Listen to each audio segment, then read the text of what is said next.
Welcome to the Blue Lounge. Welcome to the channel. I hope you're all doing good. I hope you're all doing well. I'm sorry for the stream being so late, but I'll be honest with you guys, I was having second thoughts about streaming today.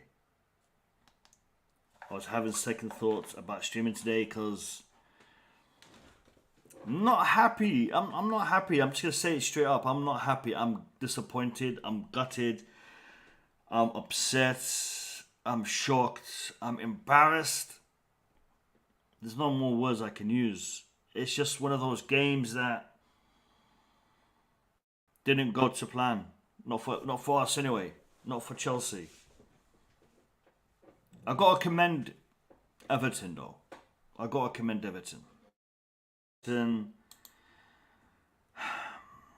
They did what they wanted to do. They did what was expected of them to do. As Tuchel said, you know, there was no surprises. We were expecting this. We were expecting Everton to do this. And yet we didn't prepare for this. Many a time in the press conference that we're going to watch and, you know, in the post-match interviews and whatnot, Tuchel said, we were expecting this. And then he elaborated. We were expecting this, as in Everton would be playing in this manner, doing what they did. Then why didn't we prepare for this? Why didn't we do something about it if we were expecting it? I don't understand. I love Tuchel. I love my team. I love my club. But I'm going to criticize because this was bad. This was bad. Tuchel didn't do enough when it came to his tactics, when it came to his selection, his team. I'm sorry, but you know Kai Havertz hasn't been performing over the past few games. And yet, you start him again. In a game where Lukaku had a lot of incentives to come in and perform. Lukaku's been useless, but this is a game you'd think he'd show up. Yet you didn't play him. I don't know.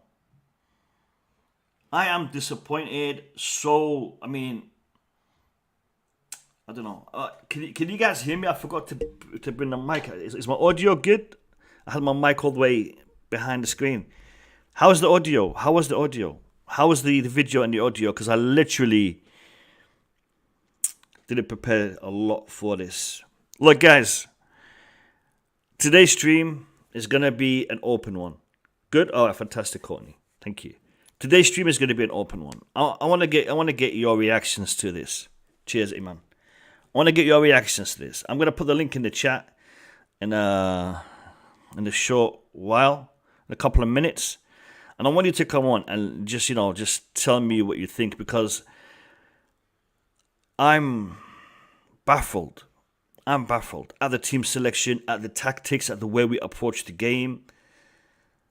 And this is one of the best defenses in the Premier League up until November. What happened? Why are we in this situation now?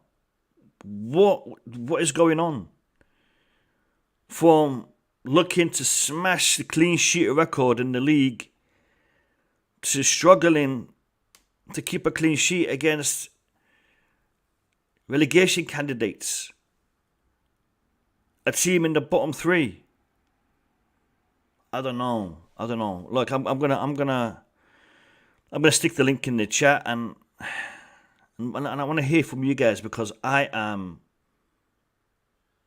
unhappy. I am literally. That's the best way to describe it. I'm unhappy, and normally when I'm unhappy, I start to rant, and I don't really want to be ranting because tomorrow is a special day, and I almost forgot to tell you this. To all my Muslim brothers and sisters, I want to wish you a happy Eid. Eid Mubarak. وكل عام وأنتم بألف خير. I want to ask the Almighty to bless everybody and their families and accept all of your deeds during this holy month. And I hope that for those of you who did take part, and I know a lot of non-Muslims are also fasting to get the experience, I hope everyone will use this month to understand and appreciate the hardship of those people who are less well off and who don't have the luxuries that we have, at least for half the day. So I hope we've all learned something and we've all gained something from this holy month. So Eid Mubarak to everybody. And we have an Eid special on Tuesday. It's going to be at 7 p.m. Tuesday evening, 7 p.m. UK time. So 1 hour before the Champions League game, we're going to have a 1 hour stream with Eunice Talks Football and a couple of regulars from the panel. So I'll see you guys in that on Tuesday. Let me put the link in the chat before I forget. Let me put the link in the chat. All right, the link has been posted and has been pinned. Let me say hello to the people in the chat before I forget, because it's been a hectic day. I'm going to say hello to, who was here first? Wow, there's been a lot of comments. Horizon, big up to you. First one to comment, and boy, you commented a lot. Sam Ballard, big up to you. Eric Dugan, big up to you.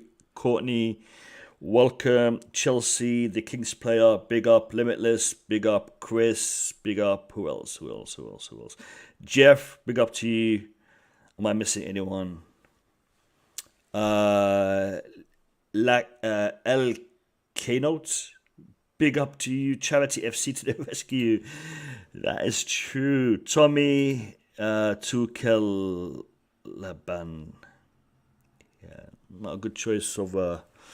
Anyway, who else is in here? Olu, big up to you. Shard, Lukman, Eric Blue, Bobby. Am I missing anyone? I don't think I have. Phantom of Many Topics, big up to you. Iman, welcome. Have I missed anyone? I don't want to miss anyone. Chelsea Fanatic, big up. I've not missed anyone. If I've missed anyone, I apologize. But there's a lot of people in the chat. Do me a favor as you're coming in, smash that like button, and let's get the YouTube algorithm to recommend the stream to as many Everton fans and Chelsea fans alike. Let's talk about this game. Guys, welcome. How are you? Let me say hello to Eric Blue. Eric Blue, how are you? How you doing? Apart from the game, I'm doing all right. I'm doing good. How are you doing? How's everyone in the panel? I'm not having the best of days, but it is what it is. We get used to it. Chelsea match days are not normally very good for Chelsea fans right now. So yeah, Chris, how are you? Welcome. Fuming, mate. We'll go into that later. I'm not good at all. I'm absolutely angry. So yeah, I'll wait till later on. Yeah, no, it's not been nice. It's not been nice. Guys, make sure your mic is on mute unless I'm talking to you. Bobby Smoke Signals, how are you? How you doing? Hi, Mo. Unfortunately, I might miss Tuesday because of work. But, like every other Chelsea fan, I'm not happy but I have a lot of perspective to what's happening now, and I'll I be. think we shouldn't lose sight of that and Yep. pretend we're in a normal situation because we're not. I agree. I will be addressing that very soon. It is something that we do need to have a puzzle look at. I agree with you. Phantom of Many Topics. It's been a minute. How are you? How you doing? We still have about 2 weeks till the event, but I'm very seriously considering betting on Liverpool for the FA Cup. Just straight up bet on Liverpool. I think it's a good bet in that game. So why not? I love your enthusiasm. Thank you for sharing that with us. All right, let's go to Nick Blue. Nick Blue, welcome. How are you? Yeah, hi Mo, hi everyone. Yeah, not feeling very good after that complete shambles today. Completely. What can I say? You know.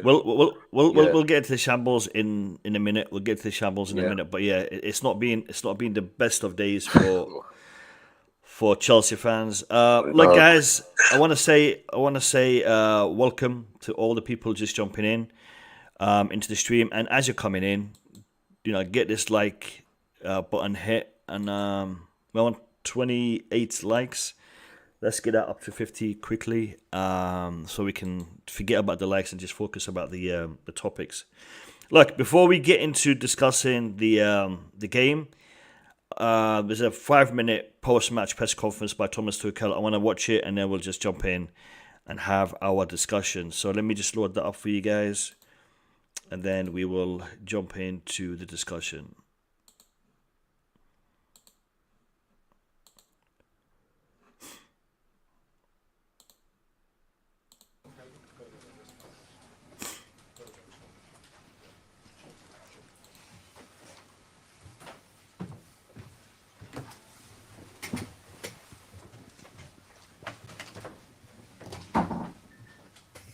Okay, we'll probably do that, Mike.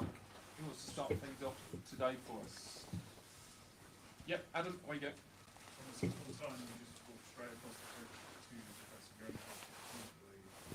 We are very disappointed. We knew what was coming, and like in the last matches, we struggled to have clean sheets, and the last 4 matches we had 1 clean sheet, was against West Ham. It's the only win we have, and this is of course very disappointing. Another individual mistake. Yeah. Is there anything you can do at this point to No, what can I do? What can I do? It's our ball. The ball is free. Give a goal away. It's the worst thing that can happen to you in this atmosphere, in this situation. So it's our responsibility, and it happens too often. We struggle to play without mistake, big mistakes, and that's why we struggle to have results. James. Sorry, so those mistakes are just weird up front. There's consistent issues there. If you look at this week, you've had 2 games, dominated possession, dominated chances, 1 goal, 1 point showed for it. What can you do about that? If there's something I can do, I will try it. But if I knew about it, I would have done it before.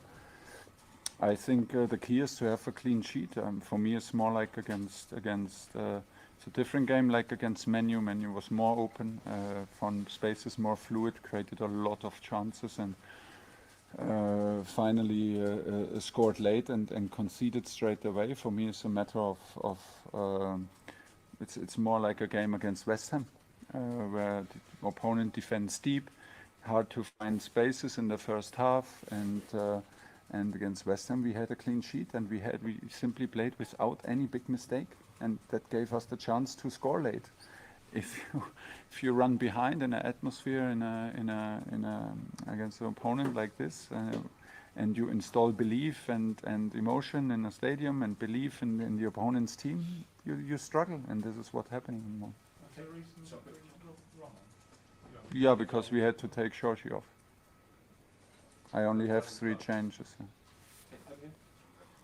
Thomas, it's just to pick up on something you said you knew it was coming, you knew this defeat was coming. Yeah. Is this been something about the players' attitude that made you think that this was coming? Is it something that you've seen No, this was coming.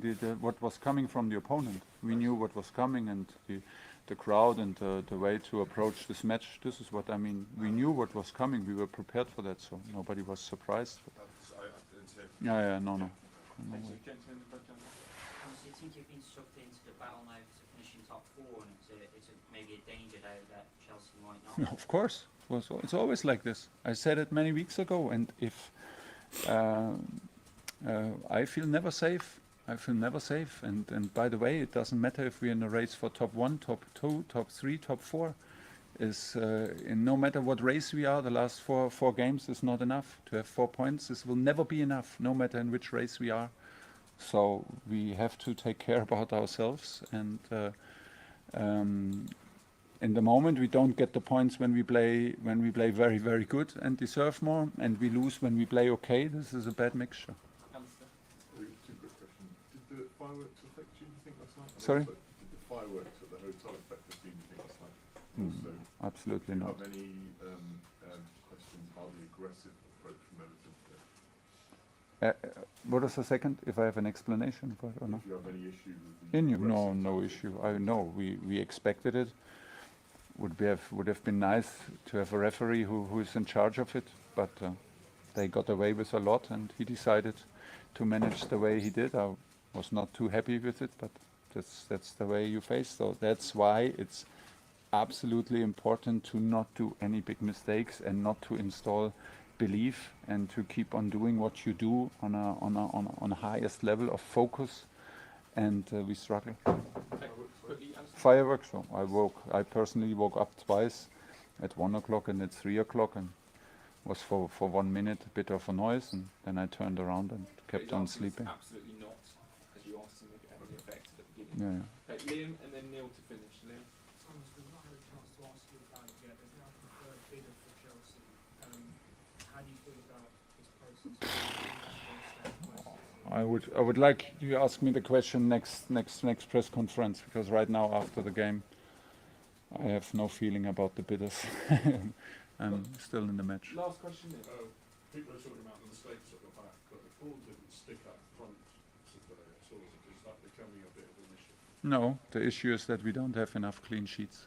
That's the issue. Okay, leave it there. Thank you, everybody. All right. Apparently there was fireworks outside the hotel yesterday. The Everton fans, the Everton supporters, did everything they could do to help their team win today. They played a massive part in motivating their team, in pushing their team to win. I saw a recording of the team bus coming into the stadium, the Everton team bus coming into the stadium, and the way the fans were all waiting outside, cheering that bus into the stadium, and supporting and showing pride in their team. The way they celebrated, the way they cheered on their team during that game, the atmosphere was amazing. After the final whistle, the amount of fans that stayed behind and clapped and supported and were shouting and dancing and celebrating in the stadium was fantastic. You have to respect the Everton fans for doing that and for showing that kind of passion and that kind of support for their team. Their team is in trouble, and it needs help. And the fans are stepping up. They're stepping up to help their the team, the players. So I commend them for doing that. I commend them for showing that kind of passion. And me, Bobby, Julius have spoken a lot about the lack of passion that we're seeing from our fans. Unfortunately, from our fans recently. When I say recently, I don't just mean the past few games, I mean the past few seasons. Really, the Chelsea fans and the way we support our players is only there for the big games, the big occasions. And even then, it's only there when we're doing well. So unfortunately, we need to improve that, and we need to learn from the Everton fans for what they did today to support their team. So well done. Well done to the Everton players for keeping the fight going up until the last minute. There was controversial decisions by the referee. There was some controversial bit of play by some of the Everton players, some time wasting, some antics on and off the ball. They did try to get under our skin, and to a certain degree, with some of the players, they did. They were successful in doing that. So unfortunately, we didn't put up a fight that we could have put up. We could have done a lot more. A lack of concentration by Azpi'S cost us the game. It's unfortunate. But at the same time, the flip side to that, Jordan Pickford played like prime Petr Cech. He played like prime Petr Cech. If it wasn't for Jordan Pickford, I could safely say that Chelsea would have won that game. But the way that he played, the saves that he made, especially the one that he didn't really know too much about, that hit him on his face, and I think he cut his lip or he bust his nose because he was bleeding after that from the Rudiger shots. He made some good saves. He played well. Jordan Pickford played well today. He put those 3 points on their tally rather than Richarlison's goal, the mistake by Azpi. So big up to them. Well done to them. And I think from my perspective, from Chelsea's perspective, I think we made a mistake not playing Lukaku today. I truly believe we made a mistake not playing Lukaku today. Lukaku is in a bad bit of form, bad patch. But let's be honest, so is Havertz. Havertz hasn't been playing well right now. With the antics that he had and whatnot, I would have taken him off at half-time and brought in Lukaku. A bit of strength, a bit of power. I think it would have been useful in that game. This is just my perception. I want to hear what my panel has to say. I'm gonna open the discussion to you guys.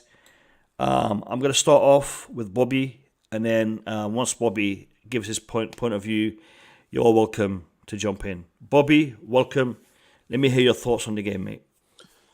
Thanks, Mo. I think Phantom of Many Colors is right. Often he Topics. says things I don't agree with, but Many topics. of many topics. Sorry, what am I saying? Of many topics is right. Often I don't agree with what he says, but I actually thought about that and I said, look, these guys playing like this can't win the FA Cup final, to be honest. However, I always go to the line of perspective and the reality of the situation we find ourselves in. What annoys me in a game like this or any game is that if anybody looks to any video that I was involved with over the beginning of the year, I was amongst those talking very vehemently about our midfield and very vehemently about physicality. I've watched English football for decades. It's been part of my life. I've watched Chelsea for decades. One thing that has never changed and will never change is the physicality. And as you come to this part of the season, it becomes a fight at the top and a fight at the bottom. And if you're playing anybody at the top and particularly those fighting against relegation, it's time to roll up your sleeves. What hurt me today was that lack of fight. We're always waiting for Rudiger to fight. To be fair to Ruben put up a bit of a fight, but the rest were weaklings all over the pitch. Now that it wasn't the only reason, lack of speed.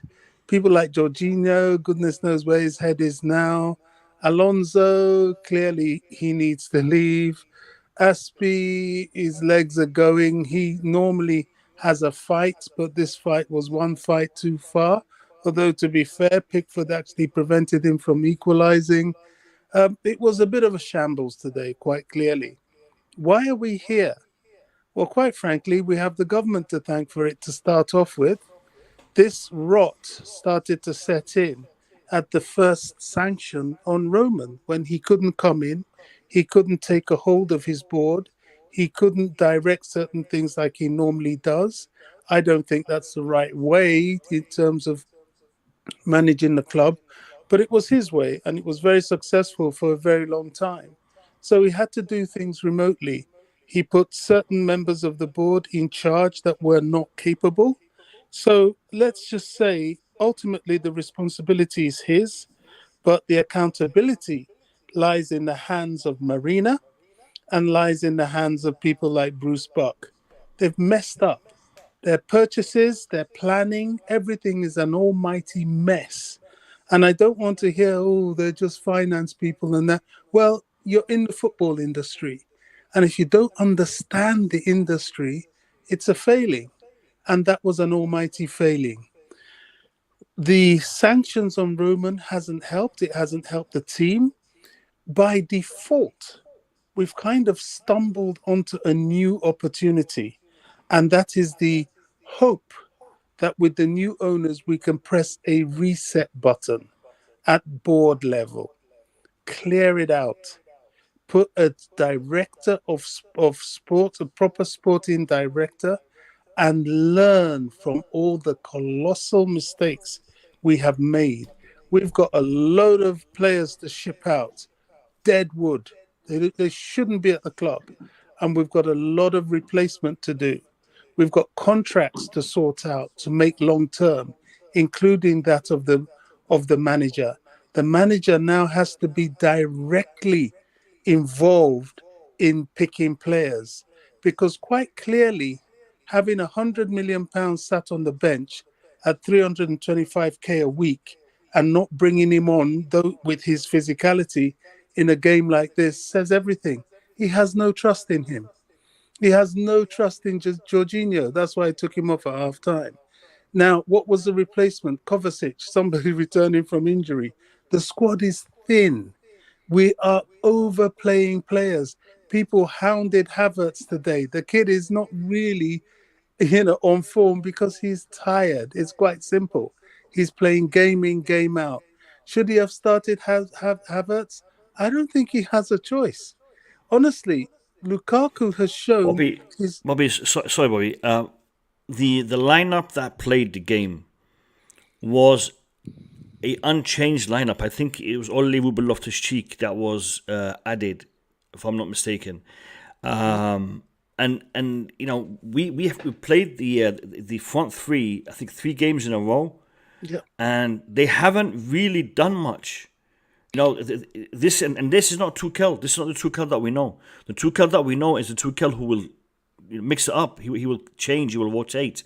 And I am disappointed that he did not think that Lukaku would be motivated for this game. I was disappointed to see Lukaku miss the Man United game, to be honest. And then this one as well. I know Lukaku isn't performing, but if you want to get him to perform, and I think that would be a task that Tuchel would be wanting to achieve, to get Lukaku to start firing on all cylinders.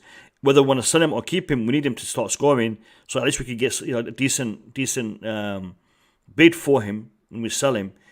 So this is a game Lukaku should have played, if not at the start, at least at half time. And for me, this is a mistake by Tuchel, and Tuchel's mistakes are starting to build up. And for me, it's a problem. It's a problem. Yeah, I mean, to be honest, I had expected Lukaku to at least come on, even though I understand his lack of faith in the guy. Why he didn't bring him on, well, only Tuchel will be able to answer that question. Was it a mistake? Well, it sure looks like it, because that, the physicality against Mina would have been helpful. Mina was having too much of his own way.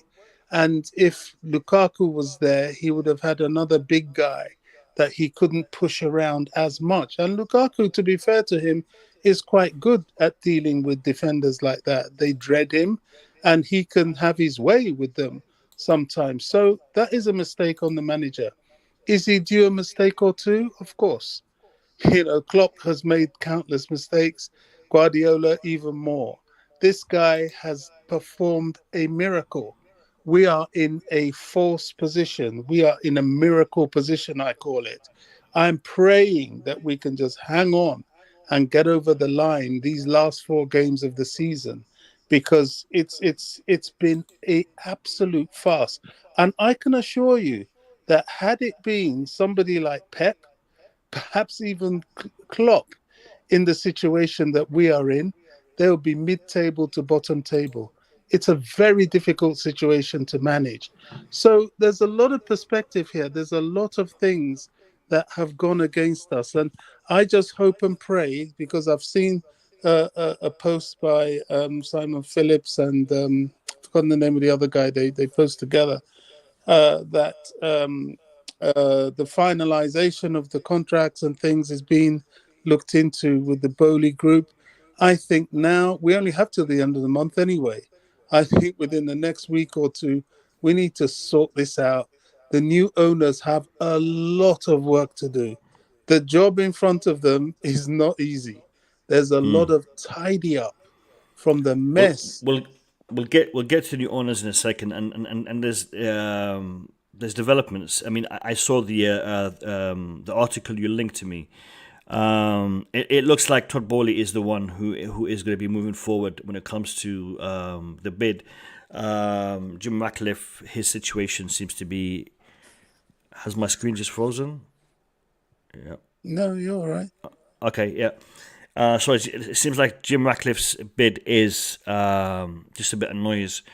We'll address that in a moment. Okay. Let me bring in Phantom and guys, before we hear what Phantom has to say. Phantom is known to be controversial. All right, so he speaks for himself. So that's just saying it, just putting it out there.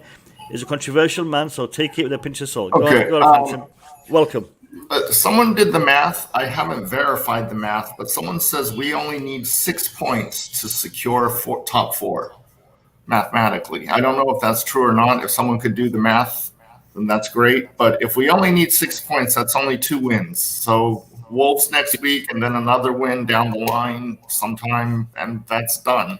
But definitely, FA Cup, I think it's done. I'm a sports bettor first, a fan second, and I think, I got to go with Liverpool. I think it's a very solid 85, 95% chance that that's going to be a win, and I'm gonna bet on Liverpool to win the FA Cup, and maybe I'll cover the draw for insurance, because sometimes Liverpool and Chelsea draw, but I'm not betting on Chelsea to win that game. Just to clarify, bets, gambling is not something that we condone on this channel. So that is for you. Okay. We do not encourage gambling or betting or anything of that nature on this channel. If you want to do that, it's up to you. But let's talk about the Chelsea Everton game. Okay, the Chelsea-Everton game, does Lukaku deserve a chance? I don't know, because he slows down this game was kind of like made more for Lukaku, because it was it was a pinball game, and pinball games are more Lukaku's kind of game. This was not one of those speed finesse counterattack games. This was more of a pinball game, in terms of possession down on the Everton side. So Lukaku probably should have started or should have been brought in at halftime. You're absolutely right about that. But Tuchel said, you know what? I only had 3 subs, so I had to get the other 2 out. Or whatever the excuse was, that's fine. I think that everybody's looking at the big picture right now. Definitely the players and the coach was not focused on this game, because we really, I mean, I haven't done the math, and someone told me it was true.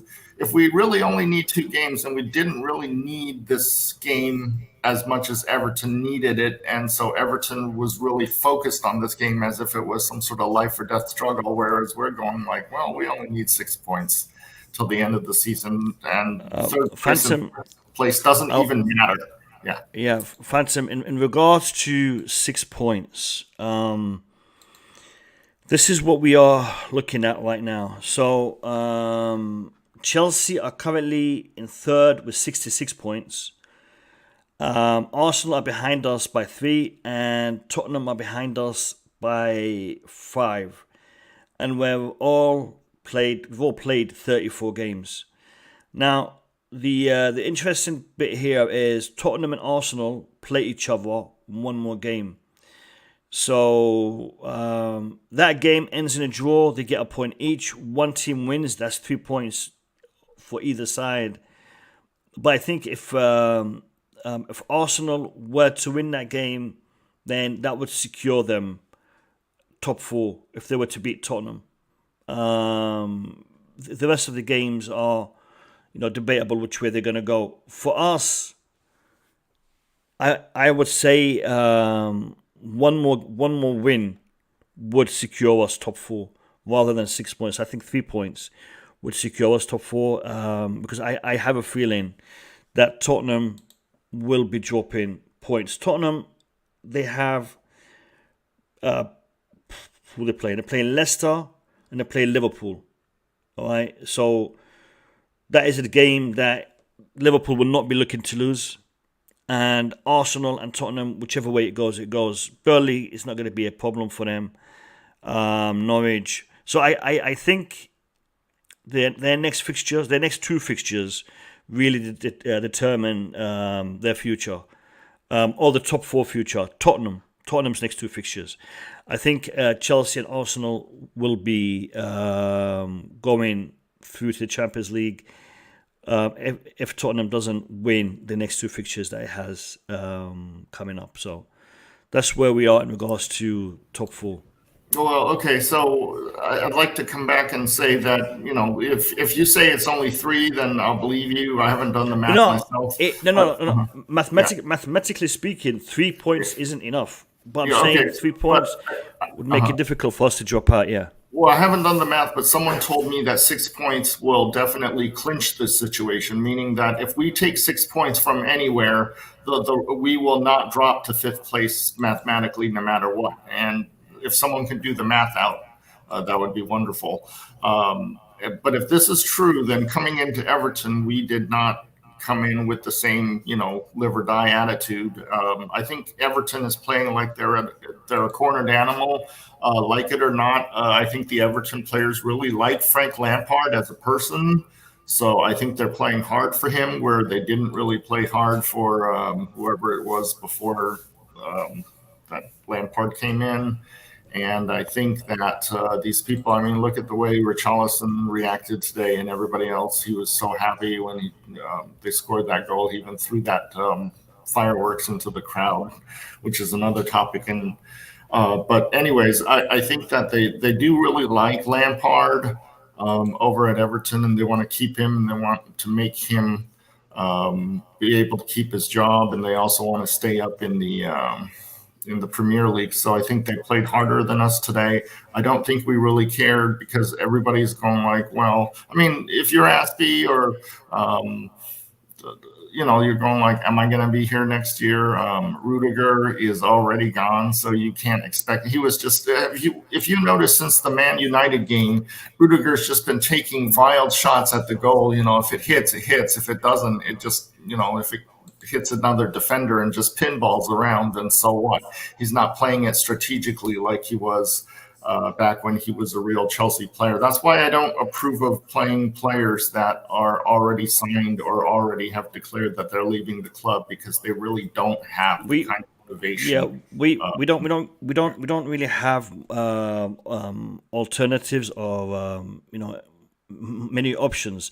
And to be fair, Rudiger played well. Azpilicueta, apart from that mistake, he's been performing reasonably well in the this season and towards the back end of the season. I think it's not the performances today. I think it's the way we have been performing since it became clear that really since we lost in the Champions League, I think it became a one-game season for us. Right. Once we lost in the Champions League, the season became for us the FA Cup final, and that is it. There's nothing more we can do in the Premier League.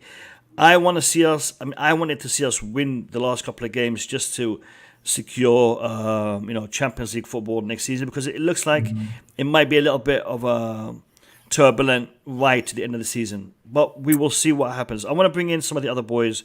I'm gonna bring in Chris. Chris, no, you didn't have to go, Phantom.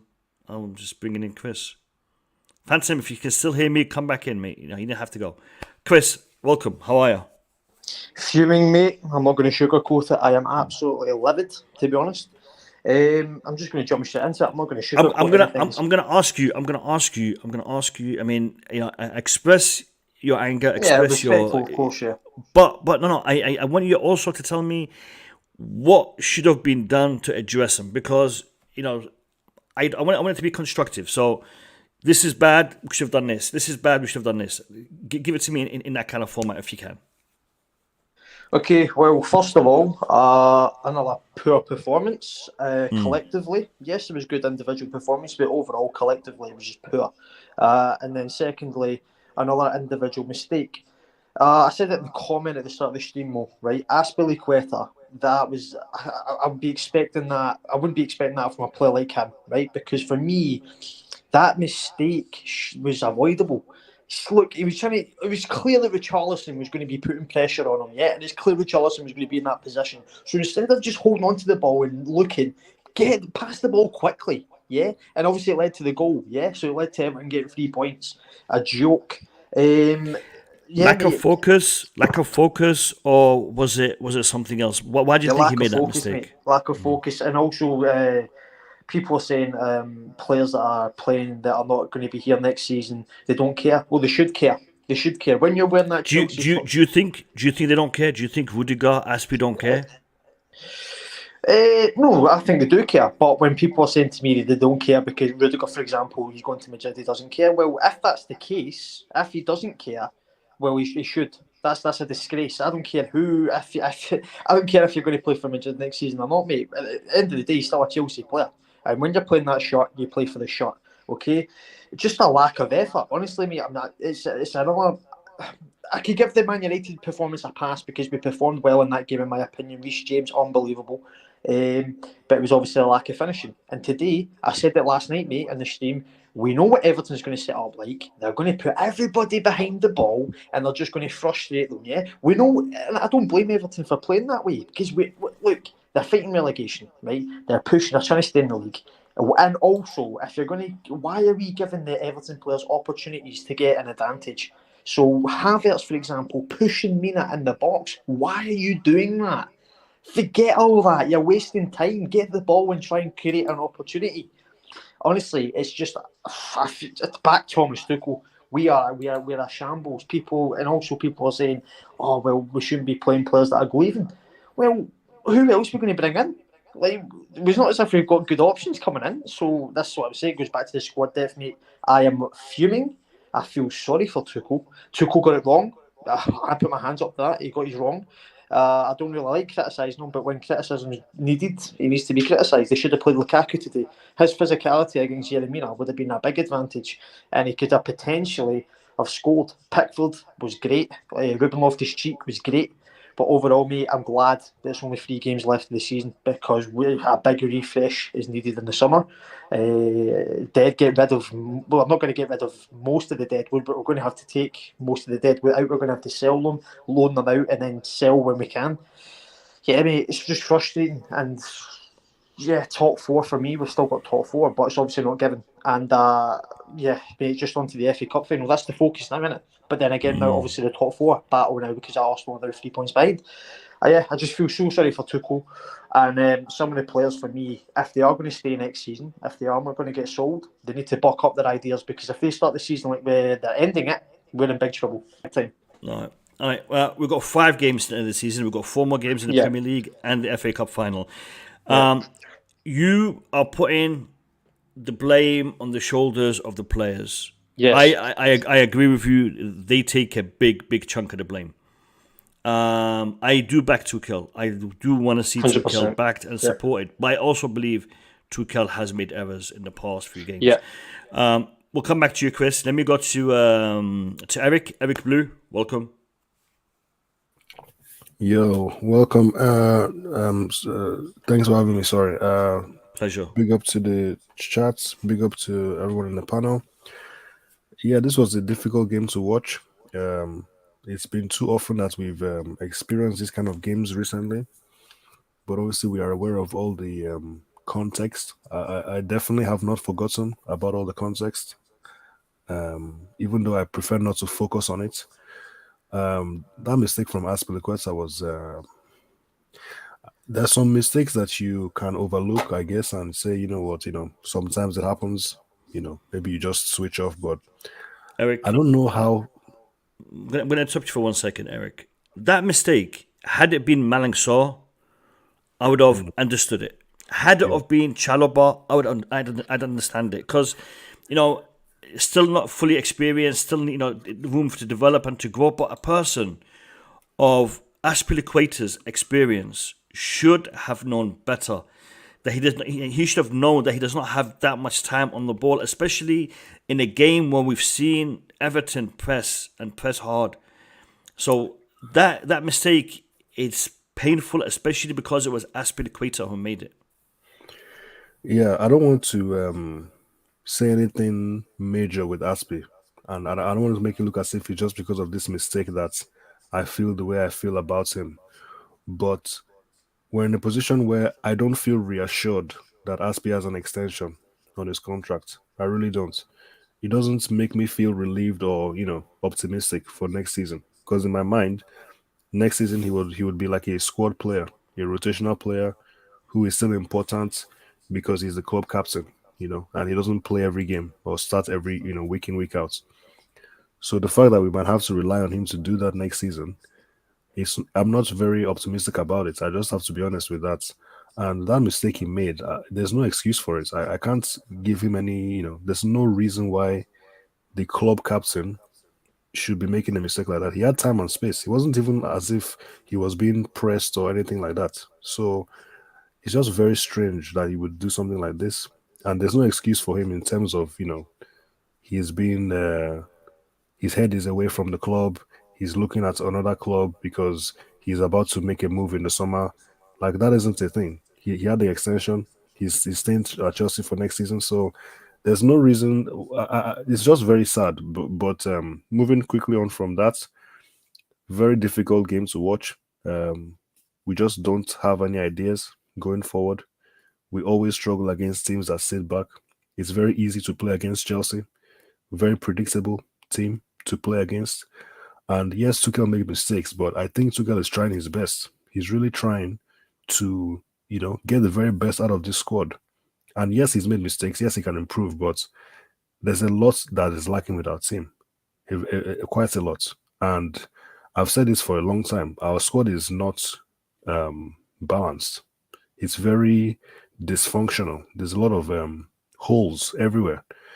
And the fact that we've been as competent as we have been and consistent is all a testament to Tuchel.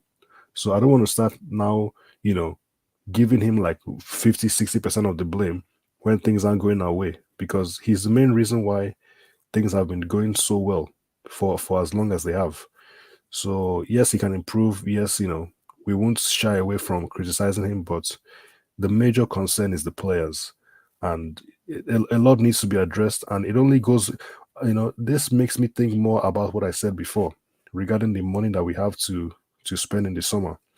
I'm not sure how on earth we are going to be able to, because Chelsea fans who want us to win the title next season, for example, I think we have to just forget about that.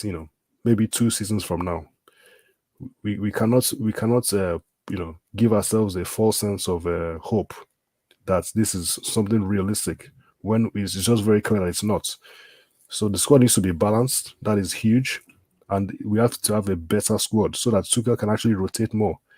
When people criticize Tuchel that, he's played the same players up front for how many games, but then at the same time, the same people, or a lot of people, were criticizing Tuchel for not doing that. Oh, why don't you ever stick to a front line? Because we're so inconsistent with the goals and the assists. So stick to something and let's see what happens. And he sticks with it, and all of a sudden, oh, people need rest. You're playing them too much. Where's the rotation? So for me, it's just a little bit too inconsistent with the way the people are criticizing Tuchel. I don't have too much more to say. Disappointing yet again. I'm done with the season. The season is over for me. All I can look forward to is the FA Cup final, and hopefully Chelsea win that game somehow. Yeah, no, I agree. I agree. Liverpool is a team that I'm comparing with a lot these days, and we did say earlier in the season where Tuchel's always chopping and changing. Maybe we need to do what Liverpool does and have a solid front three who are consistently being played, and they can build chemistry and whatnot, etc., etc., etc. We said that, and now that he's doing it, and it's not working, we're like, he needs to chop and change. So no, I agree with you. We are quick to criticize. But that's what we do. We're fans. So he needs to find the right balance and utilize it. I'm gonna go to Nick, and then I'll go to Couch. Nick Blue, big up to you. Thoughts on the game, mate? Yeah, hi chaps. Yeah, it was very frustrating. I thought United was frustrating, but this was even worse, much worse. I didn't understand the lineup. I do blame Tuchel today a little bit. As much as I love him, he got it wrong. The line. We've started with the same players who were missing chance after chance last, against United. At least try Lukaku for this game. Try him with Werner or anyone. But Havertz and Mount should have been on the bench. They didn't do nothing at all. Mount was running around like usually, but nothing special, no good pass, nothing. Just running around like a headless chicken. And Havertz even worse. I like Havertz, but lately he's not himself. I know he's young, but he was pushed off the boat far too easily. Then he got, the best thing he done was push Mina. That push he did, made me laugh a bit. It looked funny. It's like watching a little 10-year-old Havertz at the moment. He's better than that. I do blame Tuchel a bit because the lineup wasn't correct. And at half time, why don't you change it at half time? You changed it after. He brought on Pulisic and Kovacic and Ziyech. He tried his best. The only two players who tried for me was Ruben and Kovacic, who showed some fight. The rest showed nothing. I mean, I can't say even Rudiger played well, or no one played well. Silva, Silva, I don't blame Silva at all. But the rest of them were rubbish, absolutely. And I knew it'd be a hard game. This Everton are fighting for their lives. I said it last night. It ain't going to be easy. And if we're not on it, we're going to lose. And we did. I think it's to do with since the Real Madrid game, since the Bernabeu game, when we were the underdog, and we turned up. It seems to me like every time we're the underdogs, we play a lot better. We have something to prove, and we go for it, and we win. But when we're favourites to win a game, like United, Everton, Brentford, who else? There's so many. And, we always, we don't turn up. So, what the Phantom was saying about Liverpool, I wouldn't say that because we're the underdogs in that game. So there is a chance Chelsea will turn up. Yeah, I can't say much about them today because it was disgraceful, man. Very bad. And then all these fireworks didn't help either. Even Tuchel said it. You know, they woke him up in the middle of the night. Fireworks outside the hotel. Imagine.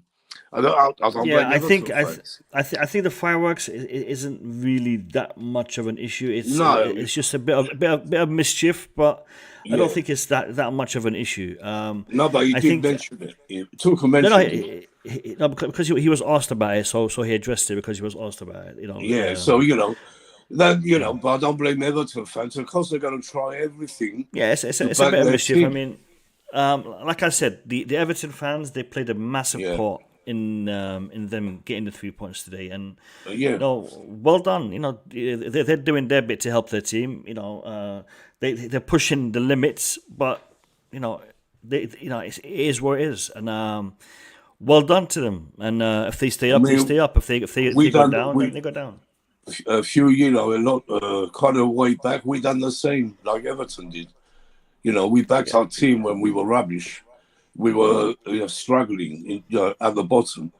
That's how we backed Nick, our team. Can you just stop using the word rubbish and just replace it with the word, let's say, underperforming?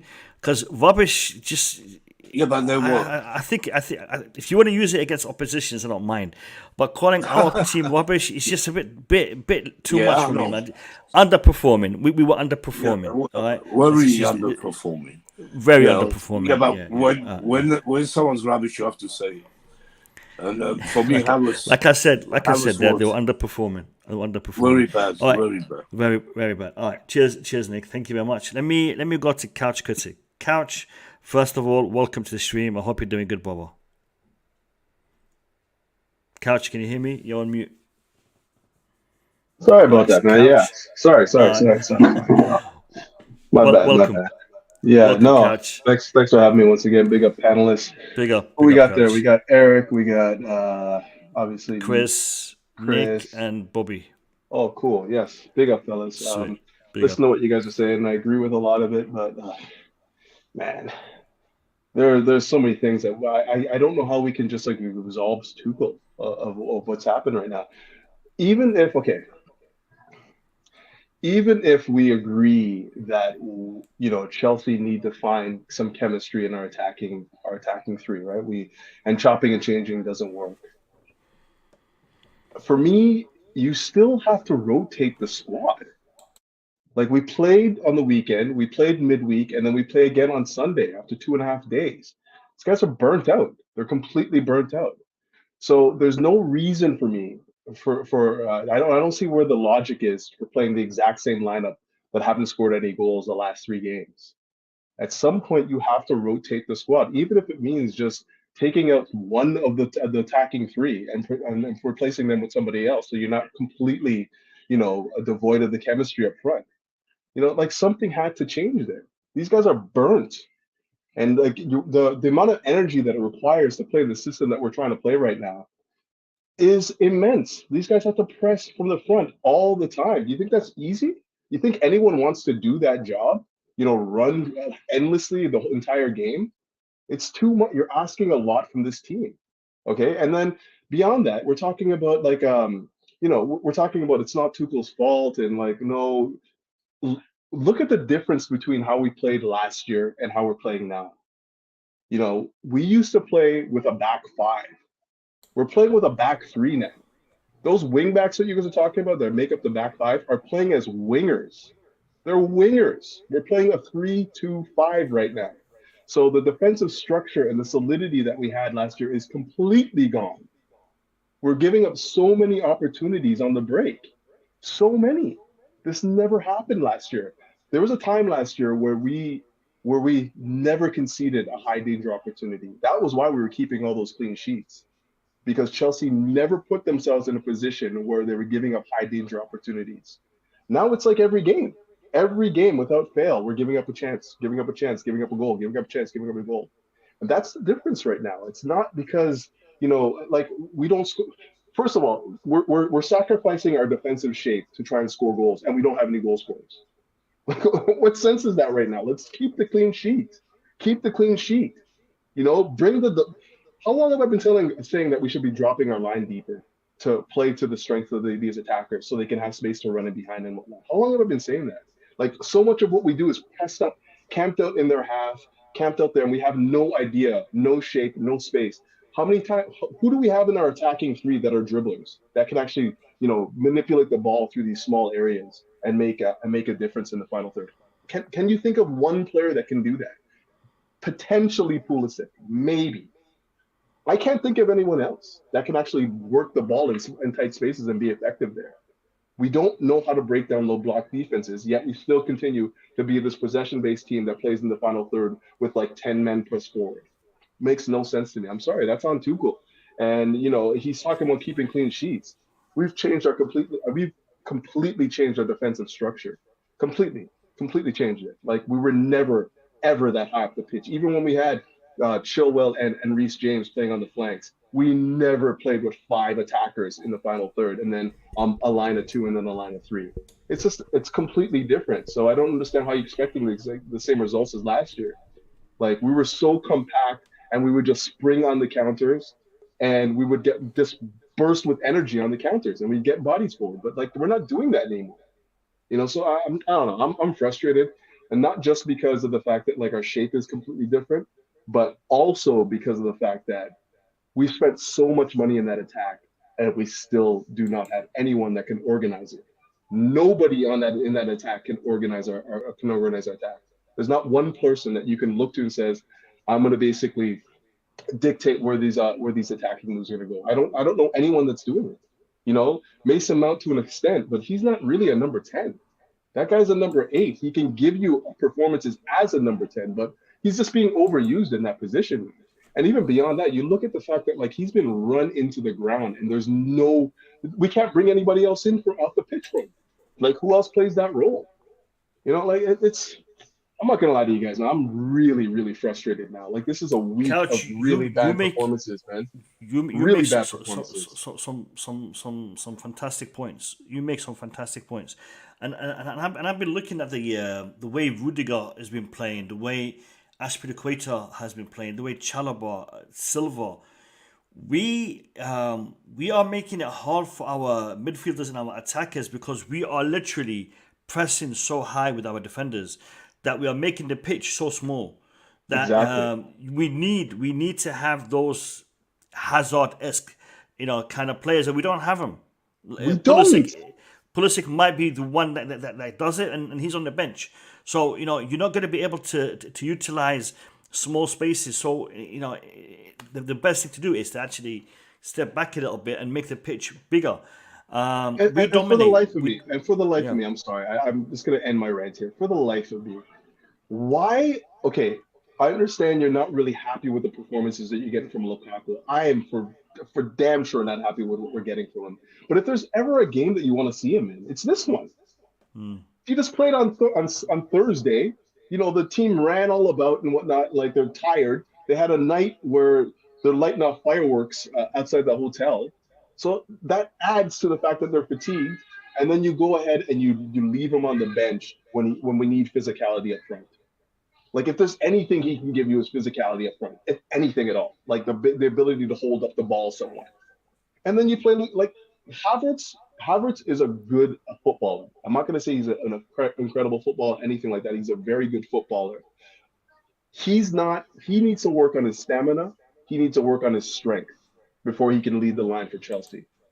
And those two things are glaring holes in his game right now. He has no ability to hold up the ball. He's getting knocked over very easily. If he's not getting knocked over, he's tripping on it. He's just going over it. Like that. I can't remember what game it was where he's trying to win a foul in the box. Like I don't like seeing that stuff, man. I don't like that stuff. Stay on your feet and use your guile, use your ability to use your touch to beat these guys. Don't be trying to manufacture I don't like dives, man. So, but beyond that, this is the game where you think that Lukaku, because of his stature, would have had more presence in the final third than Havertz, and he persisted with the same. I don't know. I'm definitely not against Tuchel. I think Tuchel is a brilliant manager, but I don't know, man. I'm starting to think is he holding grudges? Is he holding grudges right now? Because really, that squad needed rotation. I hope not. I just want to say big up to Base One. I haven't seen you in the chat for months, so Good to see you back in the chat. I hope you and your family are doing well, my brother. It's been a minute since we last spoke. I hope you're doing good. Look, guys. The question that I want to pose to you is this: the situation that's happening off the pitch, the situations that are happening off the pitch, are they having an impact on the team and specifically on Tuchel? Because and what I'm referring to here is the ownership saga that is dragging on beyond anyone's expectations, and it seems to be it's getting more and more muddled when it should be becoming clearer. As the field has been narrowed down. So that is one factor. The second factor is Tuchel and his personal life and the situation that he's going through. Because Tuchel's management, Tuchel's creativity seems to be, who do I have? That's not muted. Seems to be questionable. We have been used to Tuchel doing the simple things right before going to try to do the complicated things. And one thing Tuchel did, and this is the point that Couch just raised, one thing that Tuchel did when he first came in was to show up the defense. We don't leak goals. You want to beat us, you're going to have to score against us, and that ain't going to happen. And then once we've done that, then we start to work on the attack. Right now, we're not scoring, and we're conceding. So, I'd love to answer this one. I'll let you come in. Tuchel right now, in my opinion, is going through a rough patch. And I think we can attribute it to those two factors. And if you guys think otherwise, let me know. I'd love to hear it. And we'll start with Bobby. Yeah, you're absolutely right. There's no way, part and parcel of being a top flight coach like Tuchel is by now you would start talking with your board, with your ownership about plans for the new season, new contracts, and so on. He's not able to do any of that. And although it would appear that the ownership situation is coming to an end, but it's not over till it's over. So none of that is consolation to him or any of the team until Bowley or whoever it is walks through the door and says, "Hello, gentlemen. We are now the new ownership of this club, and we'll be having discussions with each of you individually over the next month," and so on and so forth. Until that happens, there won't be stability. Now, as far as his private life is concerned, this is something that, without going into too much detail, I have some direct sort of support for. I think men as a whole, because we are men and because of the nature of what it means to be a man, nobody's empathetic to a lot of the pressures that comes with being a man. I support charities and things that deal with male suicide, male depression, and a lot of men that go through divorces. A divorce for a man is a nightmare many a time. Very few people go through divorces picking daisies in a field. You can and often lose your children, not to mention your financial base, and not to mention your a lot of things, your personal sanity, and everything is assumed to be your fault. Now, in a normal situation, someone like Tuchel should be getting a lot of support now. And I'm quite sure it's not happening. And whether we like it or not, as strong as he is, no matter what kind of leader that he is, he's going to be having turmoil going on somewhere in the back of his mind. And although he's trying to stay professional, there'll be times where it'll be difficult. You know, as somebody who has been through that process myself in the past, you know, I remember there were times where I had nobody to talk to. You can't see your children, all that malarkey is kicking off. And if you open your mouth and speak to anybody, they look at you with such disdain, as if, what are you talking about? It must have been your fault. That sort of thing, such that you just don't talk. Now, I won't go into much detail, but I can assure you that a lot of the time these things don't pan out smoothly. And I have learned why I support a lot of men's groups is that these guys need support. There's not enough of them supporting men. And that results in a lot of bad behavior, a lot of crime and criminal behavior as well, so-called criminal behavior. So Tuchel, I have a lot of empathy for what he must be going through right now. It's not easy. It must be very difficult. And clearly, all these things are playing a part in his decision making and in the performance of the team. And that's why I'm saying, gosh, I can't wait till the end of the season, because we have the things that have been thrown at Chelsea this season. It amazes me how we don't even talk about it. We think it's normal, not to mention the shambles of the poor planning at the beginning of the season. The external factors have been just too much, way too much. And I'm just hoping and praying that somehow, somewhere along the line, some kind of respite will come to this team, whether it be the announcing of the finalization of the ownership. Something is going to give them a breather, because they've gone through quite an extraordinary season. It really has been. Yep. Yep. Divorce is tough.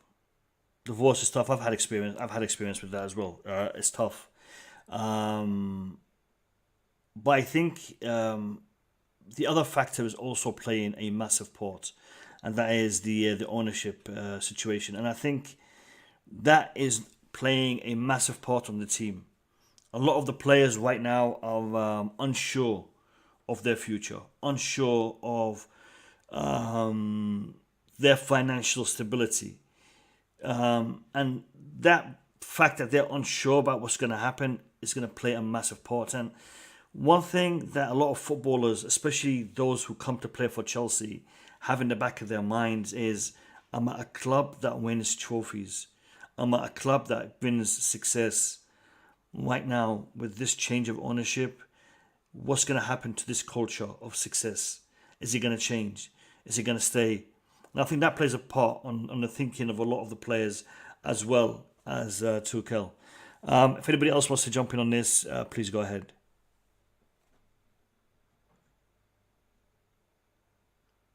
Everyone's quiet.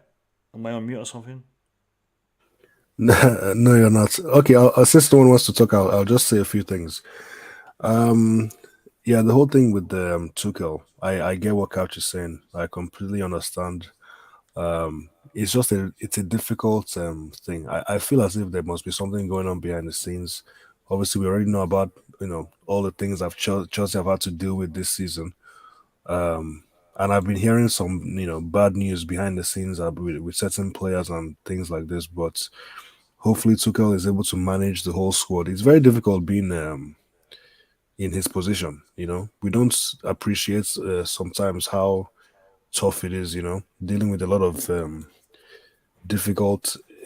If any leadership role, not football related, it's not easy to manage people, and to manage a group.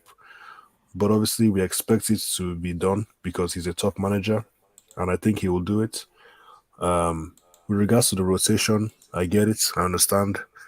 But then at the same time, does that rotation increase our chances of winning these games? Does it improve the performances we see on the pitch? I don't think so. I really don't. Okay, he could make earlier substitutions. I understand that as well. That's fair. The tactics are not always clear. Yeah, But for but me, you know what? You know what, Eric? Though you know what it will do. It would allow these guys to at least recuperate a bit. Like we played 3 matches this week. yeah, If there's any game that you rotate, it's going to be this one. If it's not going to be the midweek, so it's not so much about like whether or not I thought if Lukaku started, he was going to bang in a hat trick or anything like that. It's just the physical, like the drain of playing this style of football. Like you're making these guys, you're running these guys into the ground, and then say what happens next. Say somebody like Havertz gets injured right before the FA Cup final because he's just getting run into the ground. What do we do then? We're yeah. gonna play like Alonso up front. I mean, Like that's what I'm saying. Like you yeah, have to like this is the point where like I'm just saying like when they used to talk about like the red zone, like when these guys are at the red zone because they've been playing too many minutes. They have to be well beyond that point right now. They have to be. There's been so many matches, and not just like physically, but mentally fatiguing. That Real Madrid game where we like basically took them. We should have won that game. Let's be honest. We should have won that game. To have that is mentally draining. To be in 120 minutes of it plus. It's just draining though. Am I wrong though? Of course, you're not wrong. You're not wrong Yeah, at all. And we did win. We did beat them at home in the Bernabeu. It's just we didn't win on aggregate. Exactly. So that to me is not just the physical fatigue, but the mental fatigue. They need to replenish. They need to like just recuperate. And like we talk about like Liverpool, like yeah, Liverpool plays the exact same players almost every game, but when they need a break, they get a break. You didn't see Trent Alexander-Arnold the other day, and they're fighting for the title, and you didn't see Salah. You know what I mean? So like this is what I'm not. But I'm not in they any have way. the strength in depth though, and we don't. That's the Gomez on difference. Gomez on the right. Like honestly, he's nothing to Trent. Like no, granted, they played Newcastle, which probably I don't know. They're probably on the beach right now, knowing that they're safe anyways. But I'm just saying, like yeah, we have to rotate the squad regardless. We've been through more games than anybody else. We're going to play 63 matches this year. That does not include international games. That does not include the amount of injuries that we've had to overload some of the players that have been relatively healthy. And at this point in time, you should not be like, there should be no grudges held at this point. Like, oh, well, it's not work. You got to at least protect the players that you do value then. You have to protect Havertz at this point in time.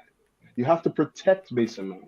And that's what I'm talking about. No, not about like this whole, well, this guy's not going to give us this or this guy's not going to give us that. You have to protect these players that you value it at because they're running on empty and they're still being forced to go out there and play.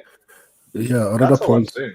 Yeah, you're right. So completely 100%. And something else that is a problem potentially is the Lukaku situation, because I think he's done more than enough to show that he didn't want Lukaku. But this is also a problem because this is what we saw under Lampard when he exiled Alonso. You can't have a situation where you just completely alienate one player from the squad and he barely starts. Yes, he had a run of games where he kept playing him over and over.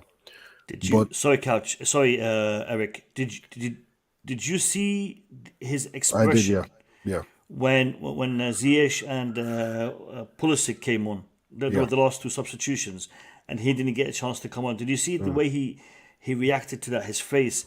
I mean, seriously, it's like you're not gonna play me in this match. When are you gonna play me? Yeah, I mean, it's bad for me. Even if you don't rate him, even if you think he is completely useless, you have to get him involved. I think Malaxa has played more games than Lukaku since the whole situation with Roman. I'm not Eric, sure if that's right. can I ask you a question? I hear you, and I have to say, I'm an ardent Tuchel fan and defender, but I think he dropped the ball with this one by not playing Lukaku. I really do, and I was surprised that he didn't play him, to be honest. But as to whether he didn't want him, I mean, he knows that the whole. I mean, I criticize the board, Marina, and everyone at will, as you all know.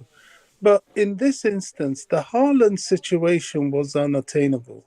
It was the finances that was involved in prizing that guy out of Dortmund last summer was just ridiculous. So there was no progression in that area. Now, unless he had another striker in mind, Lukaku was given to him to basically console him for not being able to get a Haaland. Now, Yeah. if he had said to the board, "Look, don't bother. I don't need this guy. Let's just wait until the following season or get somebody cheaper," I would understand. But for him to have sour grapes about getting Lukaku, I don't understand, because he was always coming out to say, "Oh, yeah, he's happy with it," and I don't get that at all. He's lucky he was given someone at such a Yeah. cost, and I don't fully blame the board. I think they were football ignorant, and they really tried their best to do their best. That's why they spent 100 million. Yeah. So I don't know. I mean, it's very difficult because you think on one hand, okay, there aren't really any other options realistically. We tried the Holland thing, the money was getting too silly, and then we saw Lukaku. Okay, make it happen. Tuchel probably thought, he's not my first choice, but I can make use of him. He has quality. He can help us do some things. But in the end, maybe he did want him and it just didn't work out. And now he's thinking, you know what? I'll just play him as little as possible, or I'll just won't involve him in the important games. And then I'll play him against, teams in the FA Cup that don't really matter too much. Obviously, it matters in the final, but I don't expect Lukaku to start in the final. I don't think any of you do either. But it's a case where, was it a better decision to not sign anybody as opposed to signing Lukaku and make it Yes, look as if you're showing face? So, yes. In hindsight, yes. yeah. So in hindsight, it's better not to try and save face and make it look like we're actually trying to challenge for the title. But then, what did Tuchel think himself? I don't really know. Myself. It's very difficult. So it's just a difficult situation. And then you spend the amount of money you do as well, 100 million. And I just think, okay, maybe even if Tuchel wanted him, he would have acknowledged that it's a mistake. He made a mistake. The board made a mistake. But whether he wanted him or not, I think that has nothing to do with the situation with Lukaku right now.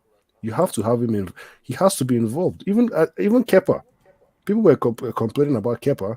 Kepa might have been more involved. I don't know what the stats are, but it seems to me that recently, especially, Kepa has been more involved in the squad than Lukaku.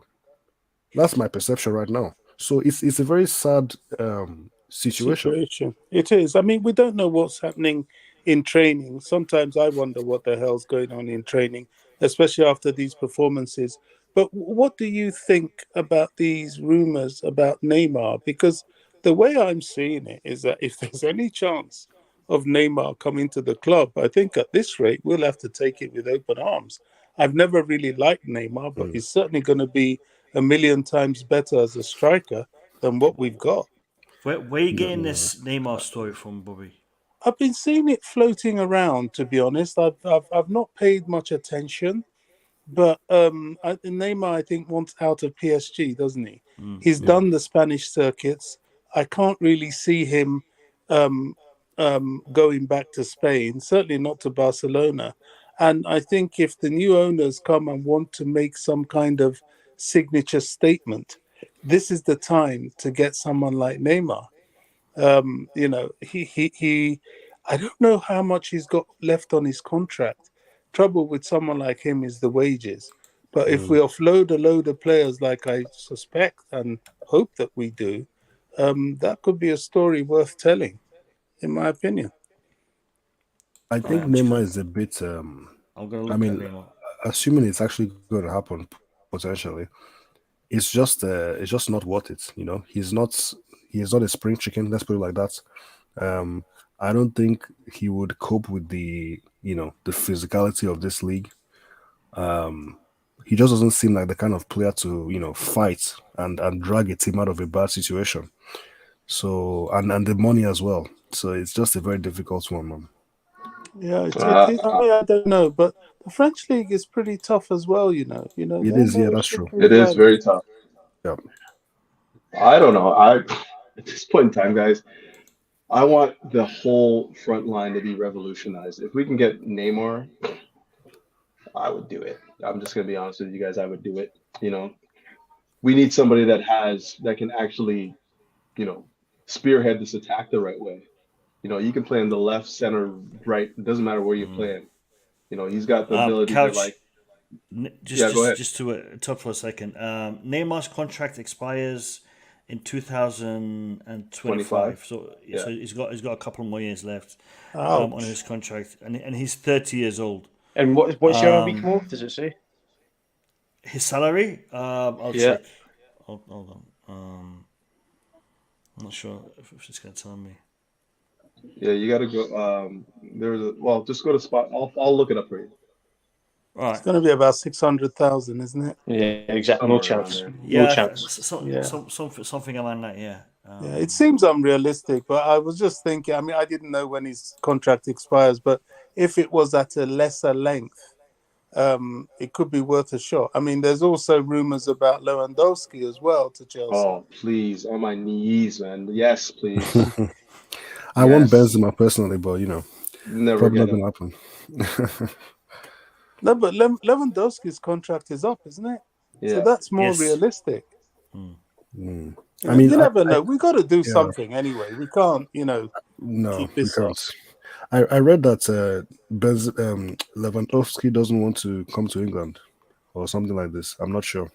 I hope that's wrong. I haven't heard that. He's by the way, Neymar's on 225,000 a week. That doesn't sound right. That doesn't sound right. No. That's a track. Sorry, that's all right. That's all right. Let me finish this again. That sounds like more a day. Yeah, right. It's 1,083,000 euros a week. Yeah, no chance. That's crazy. Yeah, I think Neymar can stay at PSG, man. Yeah, you can stay there as long as you want, mate. But I do think that we need to address this attack though, and it doesn't necessarily mean like getting rid of I'd take Lewandowski. I hear you, Jeff. No problem. Listen. We have a problem that we need to address before we can talk about the attack, and that is Lukaku. All right, now look, there's people in the chat that are a little bit confused because they're like, these guys are trashing Lukaku one week, and the next week they're saying, why isn't he starting? Look, we have nothing against any of the players. Right? When we say, a player is underperforming or he's overperforming or whatever he's doing, it's because that's what's happening. All right, we want to see Lukaku become successful. As long as he has a Chelsea contract, as long as he is wearing our kit, we want to see him be the best that he can be. Now, the issue is he isn't doing that. So we have two options here. We can either get rid of him next season, which will happen at a very big loss to Chelsea Football Club, financially wise, or we can try to bring in a player that can help replicate what he had at Inter Milan, and that was with Lautaro Martinez. Now, there is a player that apparently could do that and has the same kind of attributes as Lautaro Martinez and will be free next season, and that is Paulo Dybala. Now, could we or should we risk another season with Lukaku and bring in Dybala to be his number two? Because it looks to me like Kai Havertz and Lukaku are not really, a match made in heaven. So should we bring in Dybala to do that? And Kai Havertz could also play as an attacker or as a backup striker, like he's doing right now. Or should we just scrap the whole Lukaku thing and, sell him for 40, 50 million, whatever we can get for him, and just move on? What do you guys think? Well, what do you hope to get from Dybala? What do you hope to get? Sorry, I'll just clarify. The Dybala thing, Dybala is a free transfer. I'm hoping to get a second striker that can replicate Lautaro Martinez and Lukaku at Inter Milan. So having someone that can supplement Lukaku and hopefully unleash his scoring potential. So that's one option. Option A. Option B, sell him and just scrap the whole adventure journey that we thought we were going to have with Lukaku. Well, I don't think Dybala's that guy, to be honest, myself. I don't think he's that guy. He's I don't know. I haven't seen him play any If not, decent football if the not last little Dybala, while. that's sorry. Dybala is an Yeah. example. I mean, it doesn't have to be Dybala. It can be Lautaro Martinez. It can be someone else to come in to do that. And the reason why I chose Dybala because he's a free transfer, so he's going to cost us anything in respect to transfer fee, but big contract, big signing on bonus, but no transfer fee. So What you're that talking was the about, idea. like, look what happens though. Okay, you bring in somebody that's supposed to unlock Lukaku. We have Mason Mount. We have Kai Havertz. Where do you play these guys now? You see, this is the problem with Chelsea. This is what's Well, been you happening play over and over Dybala again. and get rid of Werner.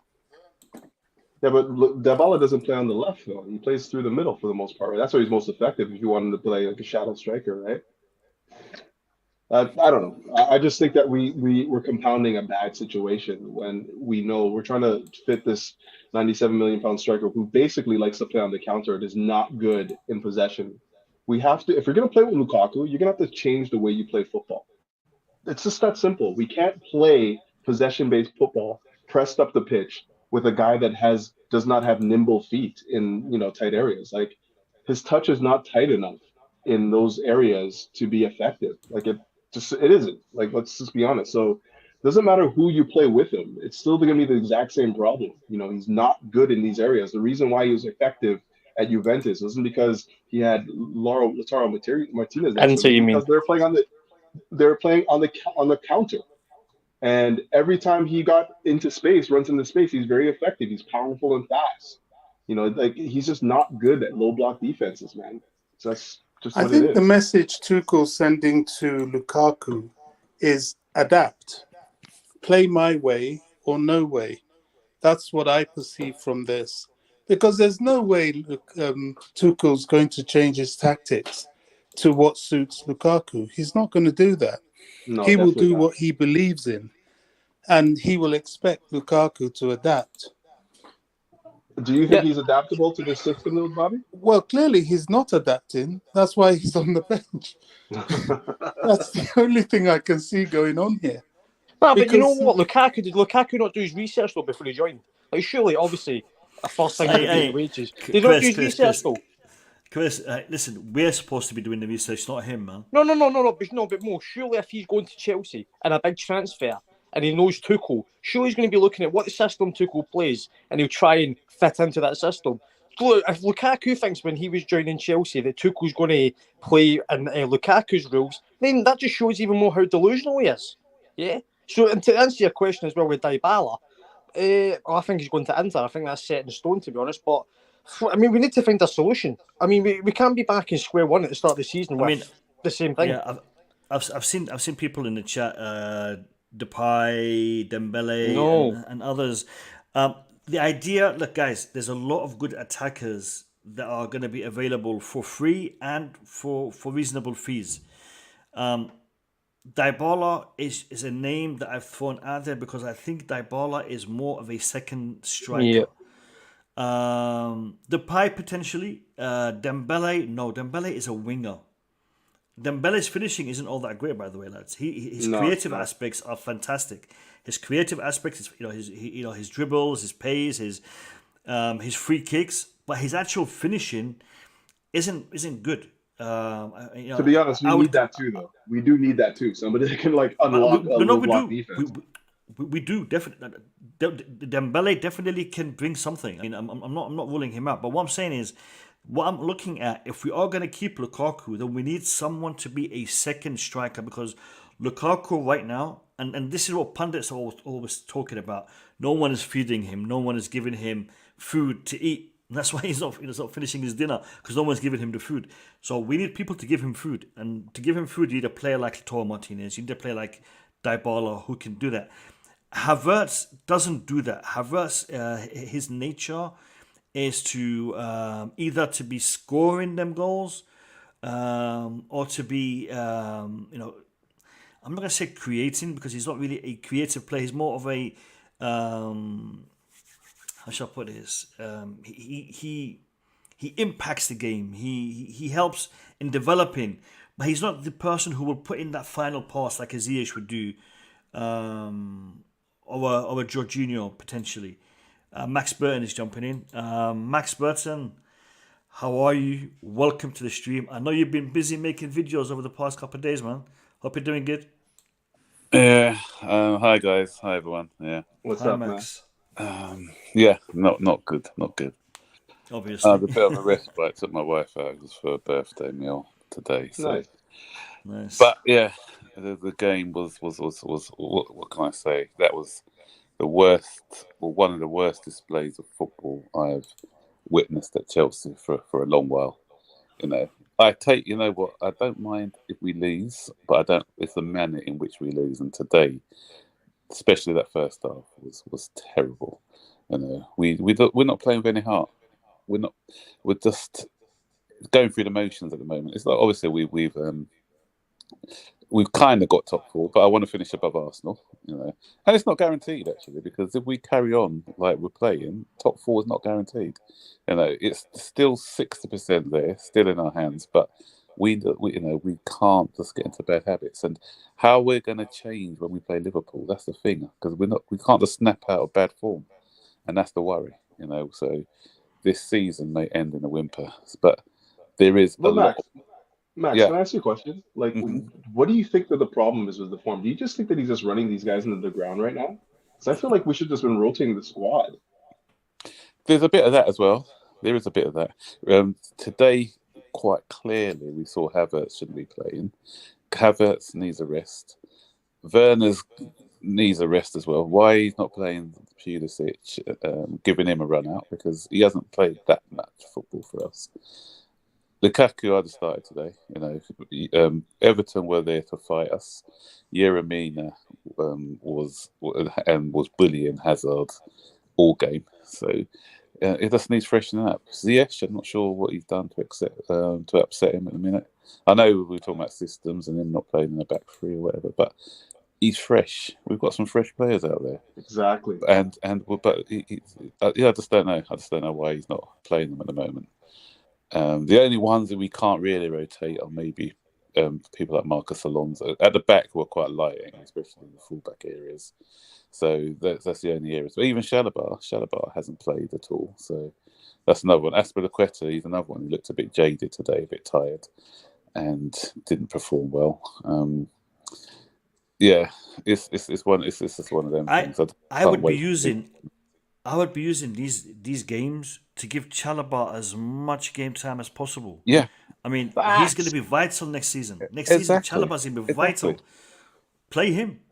Yeah, I don't understand it with these managers. 1 minute he's in, and the next it's okay. He had a couple of indifferent games, which I understand, but you know, it's four. You know, he doesn't play bad. Obviously, he made 1 or 2 errors, but just play him, because I think when he's played before, he's done okay. You know, and he would have been out for the battle because he's a physical player.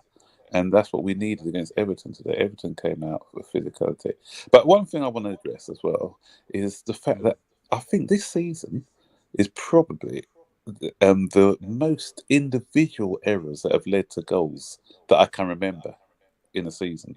You know, because the spat passes or dwelling on the ball, losing it. It's just that there's so many individual errors. We are the victims of our own. Our downfall is down to us, not down to good play by the opposition. And a lot of times this season, the opposition haven't had to do a lot to get their goals against us this season, and that's the disappointment for me. You know, we've gifted goals, because if Everton didn't score that goal when they did, we win that game, because the crowd was up for it, and we put it on a platform. Yeah, it does need that one goal, and then that was it. Once they got that one goal, the crowd were gonna get them through to the rest of that game. And Pickford, what is it with Pickford? I think I said it in my preview. I said whenever we play, he turns into some monster of a goalkeeper. Every single time we play against Everton, Dino's up, you said. Prime, check. He does that every time. You know. But Max, I want you to, because you're covering things we've already covered. I want you to address this comment here, and for me, this is important. Limitless is saying we always need quick fixes. Building a team takes time. I agree. Exactly. That's it. I That is I it. agree. But listen. We don't seem to be doing that because let's talk about from the transfer ban and moving forward. We put in a good foundation to build the team on. Now, right now, it seems like that foundation has been derailed to a certain degree because we have brought in a couple of players that don't seem to be part of that build. And I'll name a couple: Lukaku, Timo Werner, even, and you all know that I have a lot of respect for Hakim Ziyech, but even Hakim Ziyech, he was brought in for Lampard's system, while under Tuchel, he really is redundant under Tuchel's system. And a player of his caliber, his quality, is going to cause you problems if you don't play him because he wants to be played. He's not being played because the system doesn't suit him. Therefore, why is he in the club?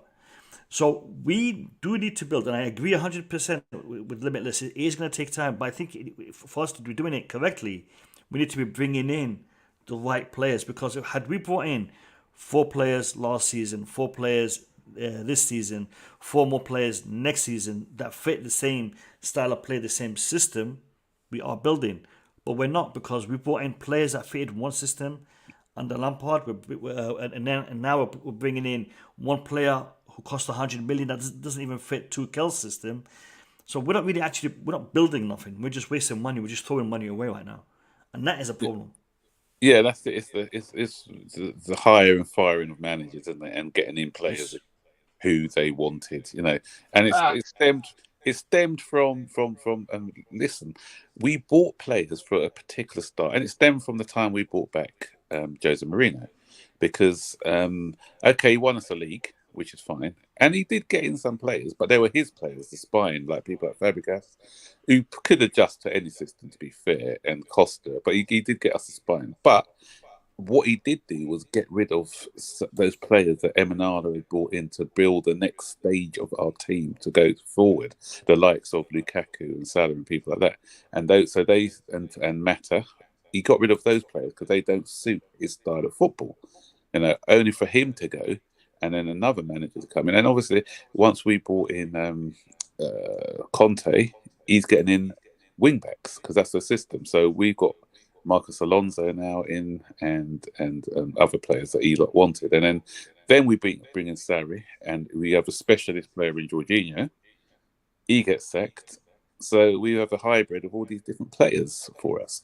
What we need to do, and sometimes it may be hard for us as supporters because Liverpool finished 8th on the clock in their first season. We just need to stick with a particular manager and let him build his team. Klopp took 3 windows, 4 windows. Especially if they're good enough. Yeah. Klopp took 4 windows, I think, and even Pep took 2 or 3 windows to get. How many players were? Is it only 2 players? I think in the current Liverpool side were there before Klopp, and if you look at Pep's side, 2 or 3 players again, and all the rest are their players who play in their image, and so. We've got a manager here who's trying to make do with what he's got, and he's trying the best to make do with what he's got. And I hear some supporters now as well, because of a few bad results.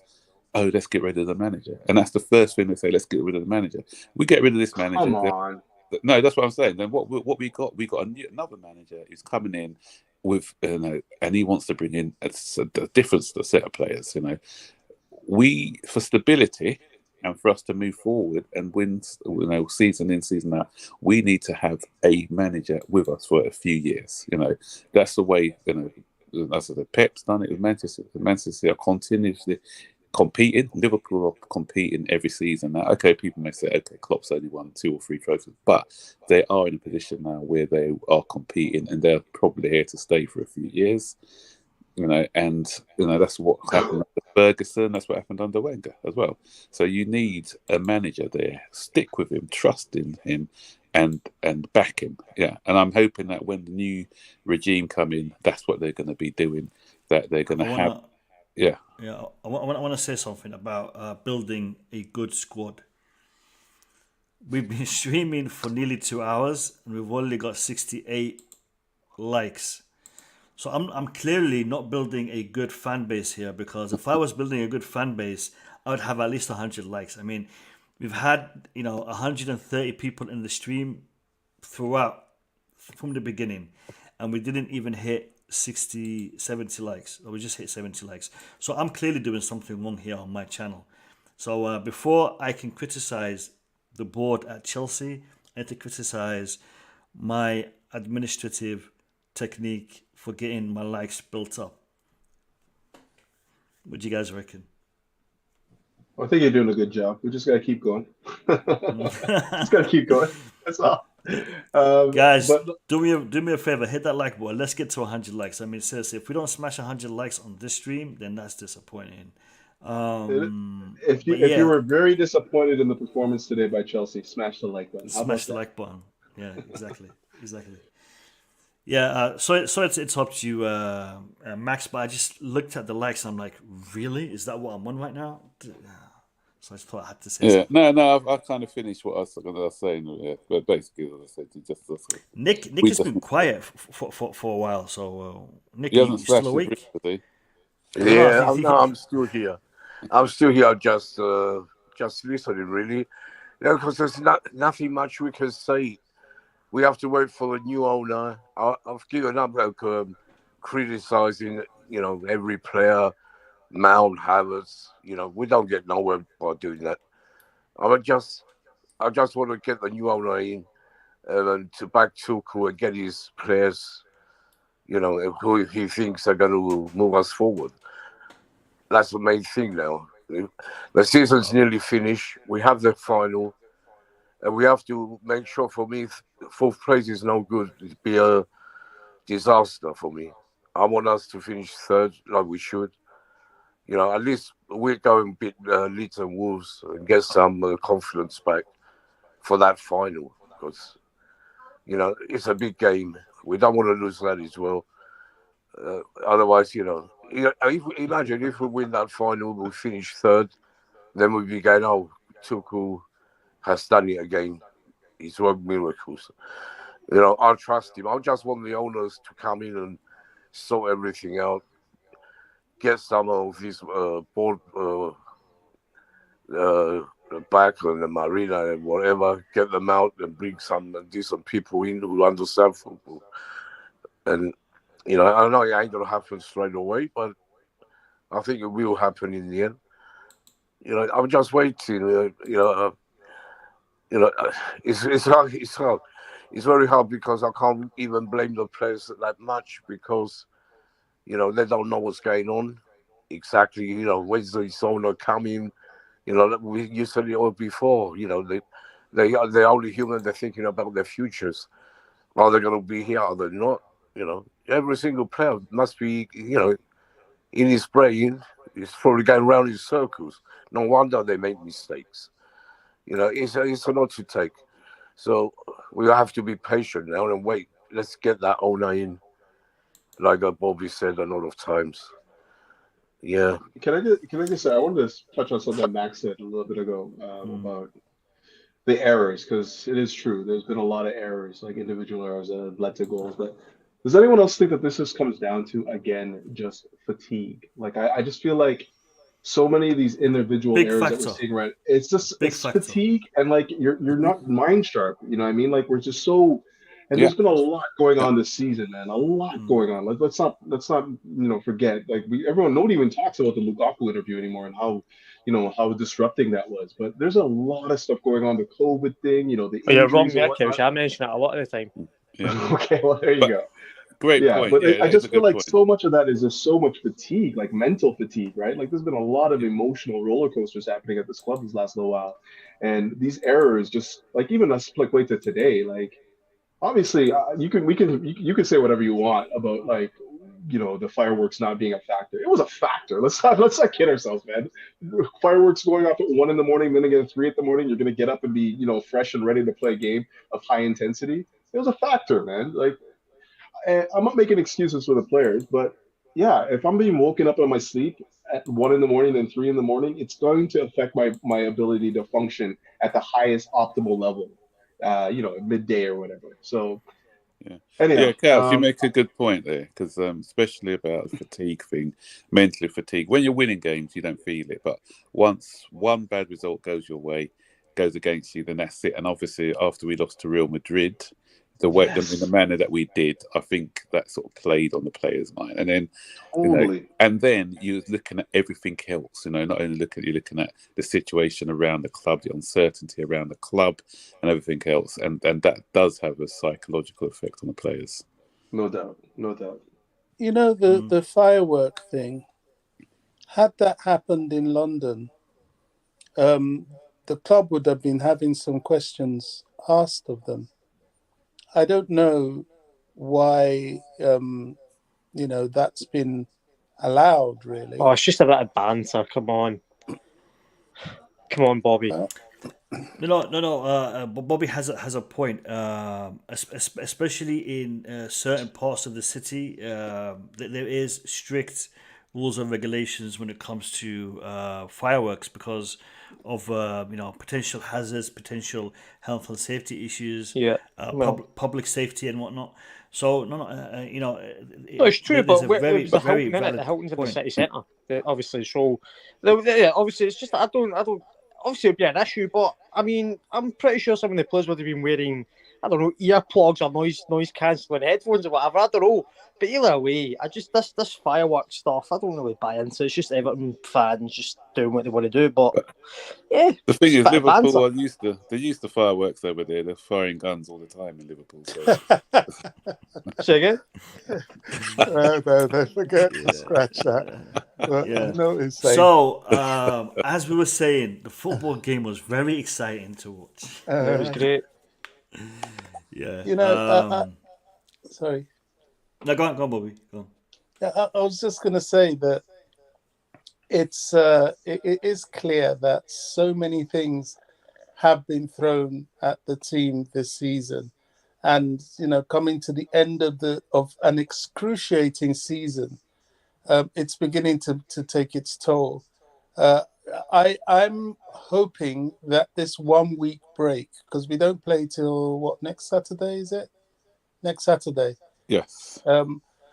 I'm hoping that this 1 week break will help. And it's a home game we're playing as well, so no travelling as such. So I would, if I were Tuchel, just give the guys today and tomorrow off and then regroup from Tuesday. He's probably angry.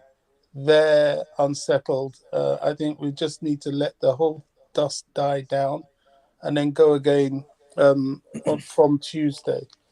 The FA Cup, there's confidence is low, both in this fan base and I'm sure amongst the players.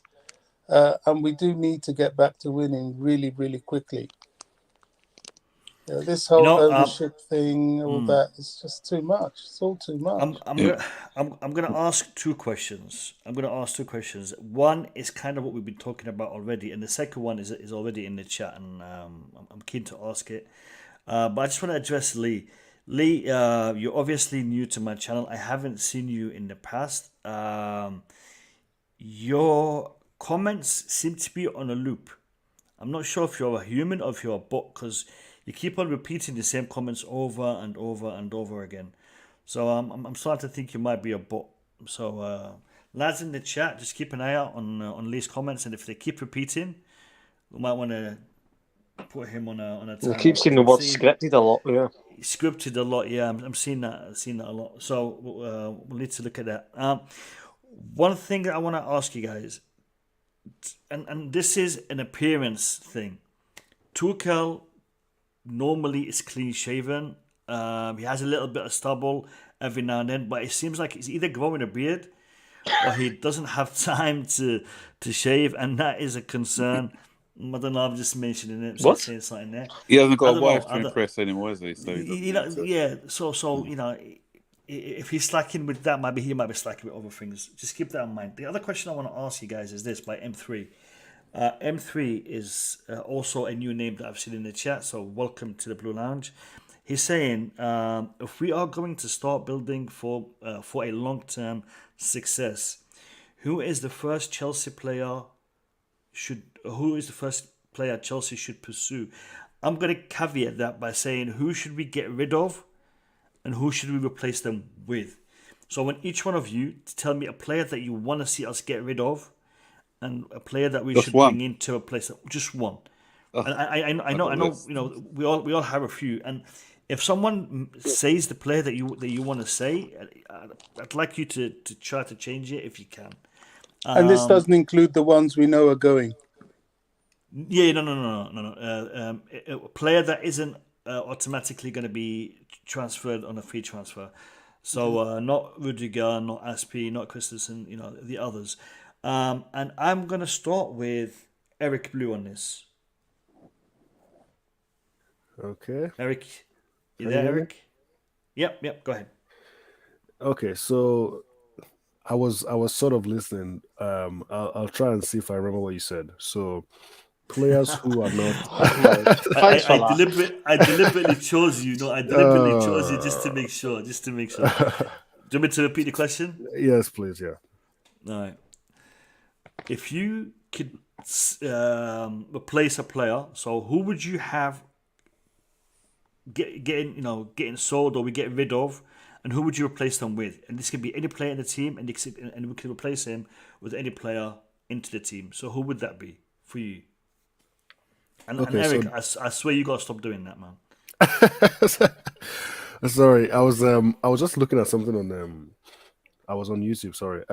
Yeah. Wow. Okay.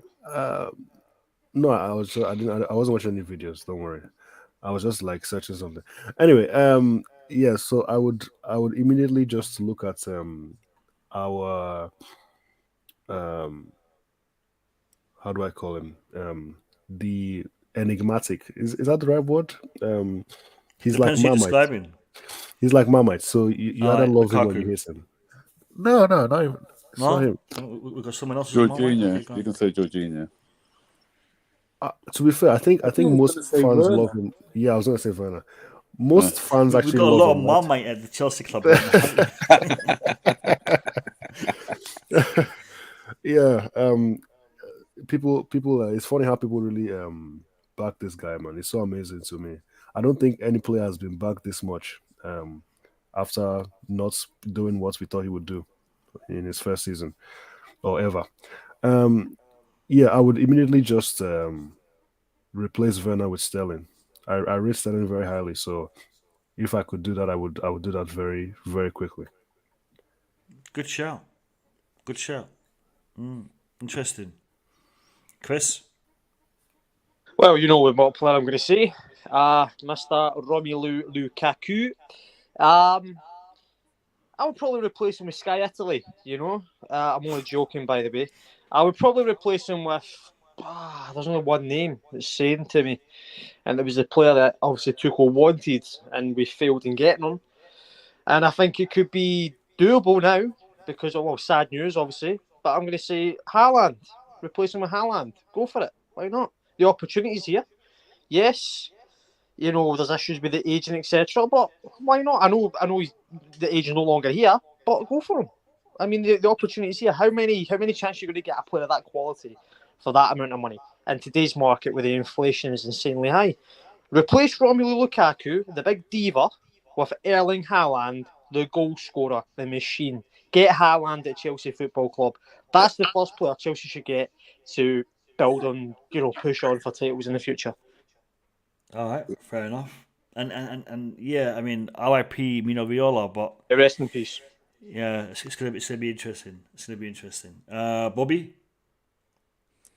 Yeah, I mean that would be a remarkable, perhaps the most remarkable transfer of the summer if we're able to pull that off, because it seems so unlikely. For me, there are many, but I have to look at the midfield because I've always spoken about the midfield. I think Georgie has had his day now. Georgie's slow. He's effective at certain things, but he's not flexible. The game has to be a certain way for him to be effective. I don't like his penalty taking. Gets on my nerves, and I think it's too risky. I think at this stage, I don't dislike Georgie, but I think he's done. And I would replace him with Declan Rice. I know they're talking 100 million and so on, but in the world we're in today, in the football market we're in today, new owners means new impetus, and this is the time to make these sort of crazy deals. So for me, it is Georgie for Declan Rice. Interesting. I was thinking Shuameni, but all right, Declan Rice. Nick? They're both the same, but I heard Clomeni's going to Real Madrid, isn't he? I don't know. And Rice well. is going to Man United, Bobby.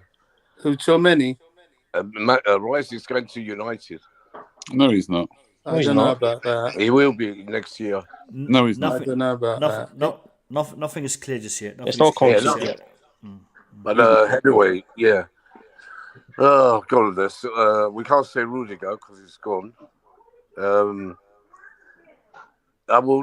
Maybe I'll replace. Maybe I don't know. Maybe Ziyech and bring Mahrez in. Ziyech, bring in Mahrez. Yeah. That's what I was. That's why, because everyone's been mentioned. Werner's been gone. Jorginho's gone for some reason. I think Mahrez would be good for us. He can score. He can create more than any player we have. Yeah, no.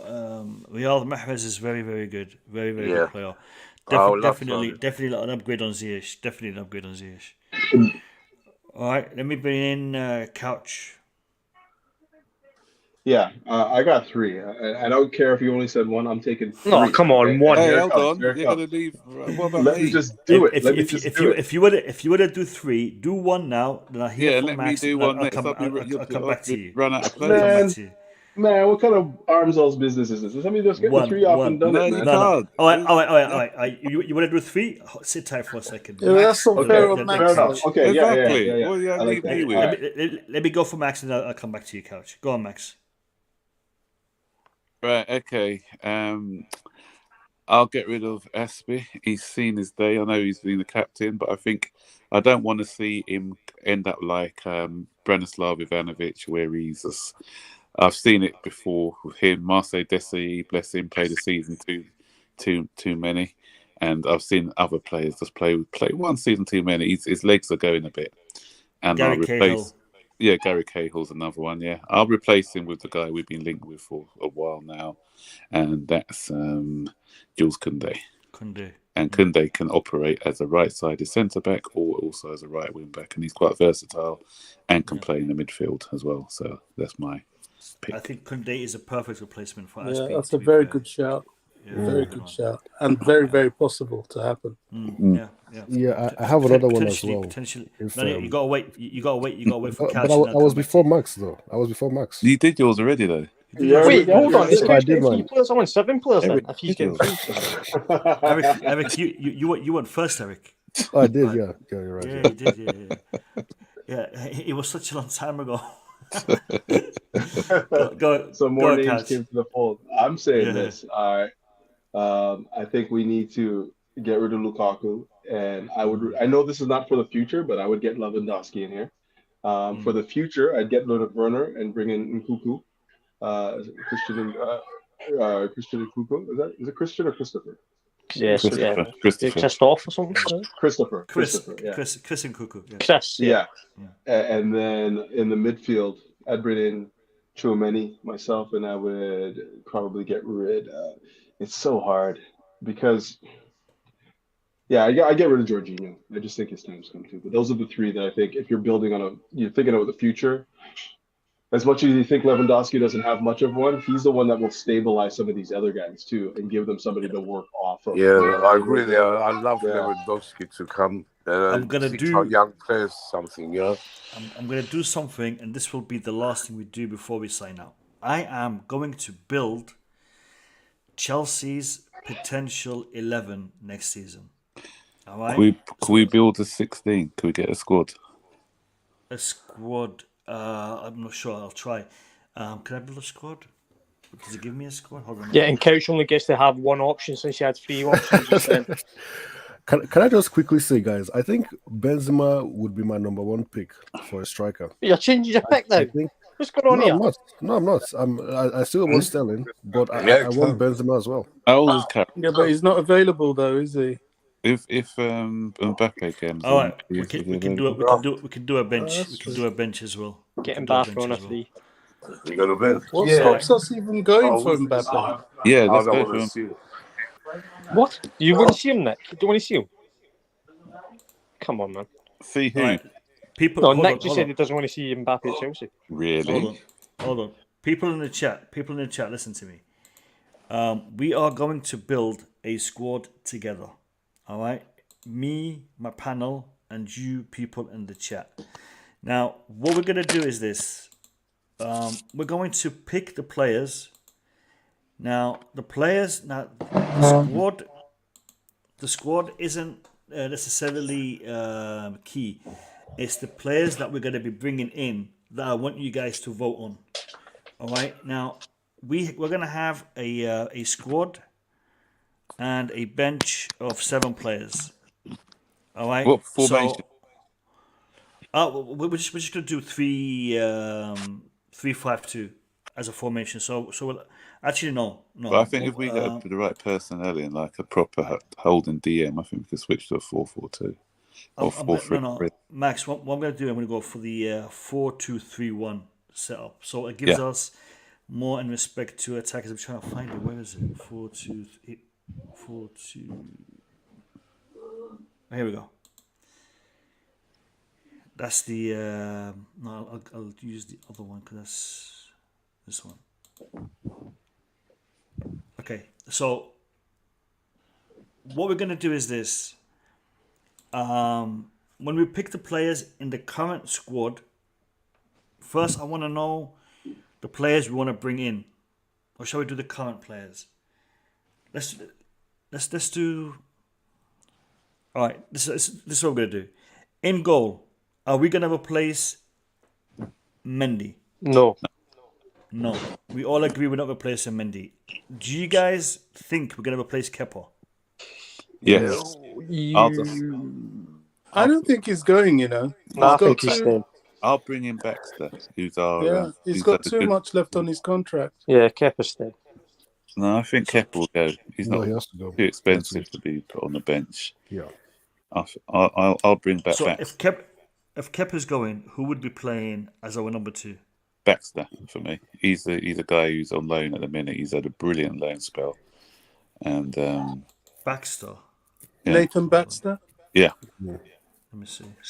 Okay.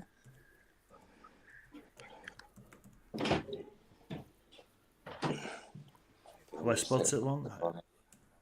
Huh?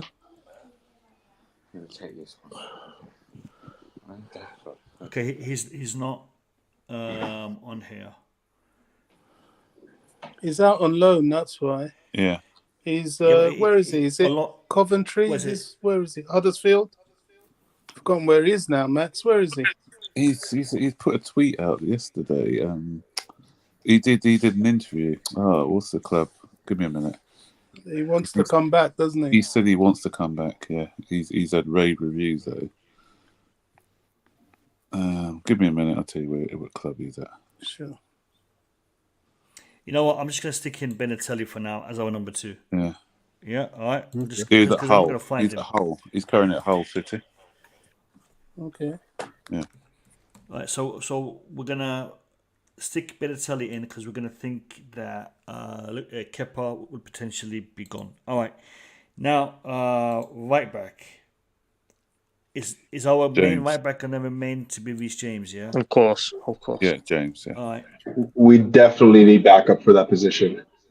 Okay. So Like who if would anything, be? That's what I've Jules noticed now. Koundé is going to be for, isn't it? But You can't play Koundé could play that role. Aspi can't You be honestly, have you seen him? I don't know if he's effective. You see why we're after Hakimi now, though, right? Like it makes perfect sense now. Like the demand on the wing backs is just so great, and Reece James can't play there. Like the intensity that we're playing at, he can't play there every game. That's The why I was Hakimi calling. ship has sailed. Long That's gone. Koundé is going to be good enough for sure.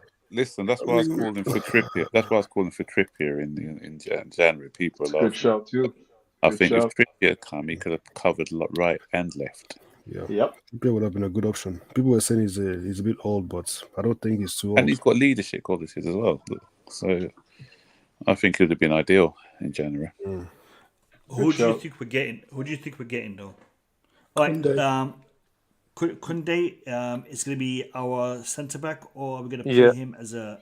He'll be a centre. I don't think he'll be a right back. Right centre. Right centre back. Yeah.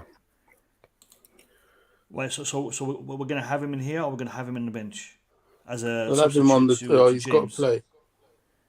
He's got to play, surely. Unfortunate for Chalobah, but he's got to be out there.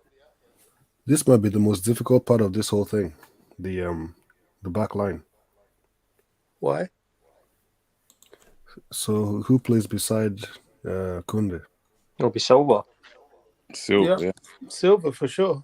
Right. And if he's sort of needing rest time, that's what the squad's for. You've got Chalobah can play there.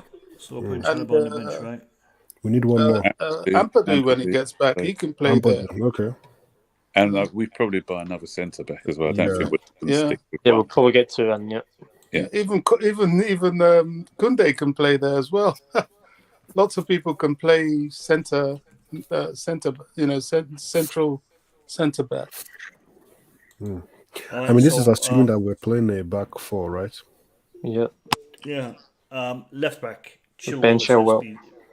I'm just saying, like, just in the terms of like fantasy. I know this is just a fantasy squad, but if we're gonna go with this, we're gonna need a real beast of a center back, somebody that can really like command aerial presence. Yeah, there's Josic. I don't see that right now. Joska, or the guy that plays with Wolves. Is it Maximilian? What's his name? Kilman. Big lad. Yeah, we need somebody like that because this right now we'll be getting killed in the air every game. I would go for Kilman straight up. I like that guy. And listen, don't underestimate Jules Koundé in the air. He may not be the tallest, but he's got a leap on him. He can header better than some players who's 6'2", 6'3", because of his leap and his timing. You remember David Speedy, don't you, and Bobby? Oh yeah, absolutely. Look how short he was, but he was small but mighty. It's a cool him. Are we putting Azpi on the bench or not? Yeah, Azpi's gone, isn't he? Yeah, Azpi's not gone. Azpi's staying. Yeah, but okay, so he'll be on the bench then. He's going to go. He's signed a new contract, but I think he's going to go.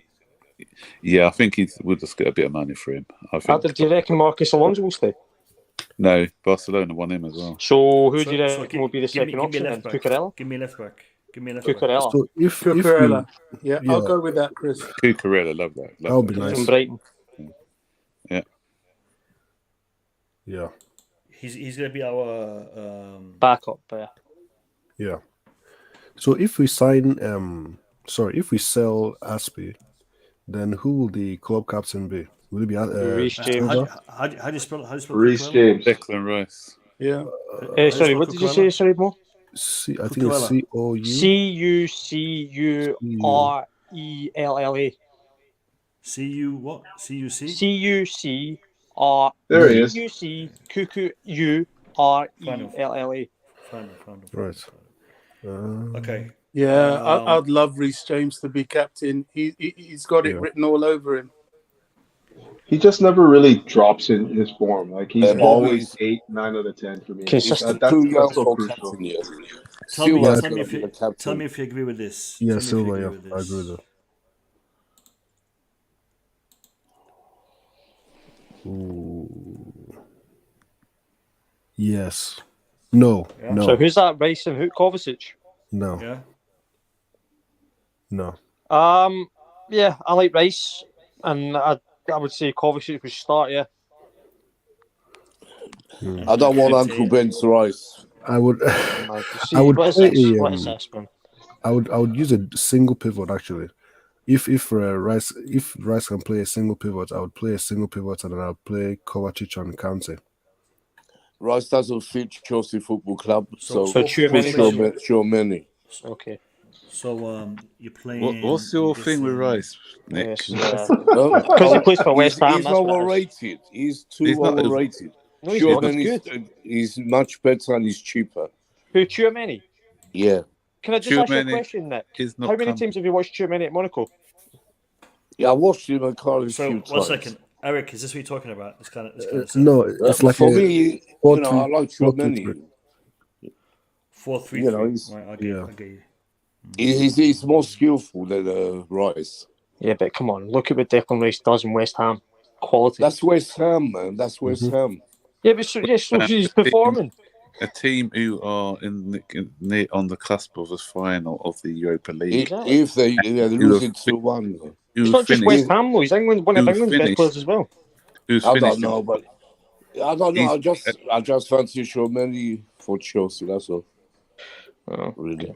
All right, can you guys help me with this, or you guys want to keep talking? Great, go on. I was just sharpening my tongue for the attackers. Like everything else doesn't even matter to me. All right. Is Ziyech staying? Yeah. Yeah. No, I have Marius. Real Marius. I think. I would start Ziyech on the right.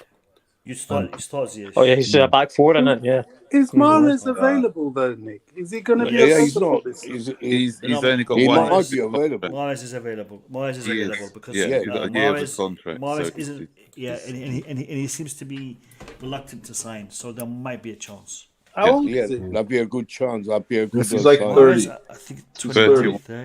31, 30, yeah. I think we need to avoid that, to be honest. Like, Would you get him in or no Dembele? I would rather get easily Dembele.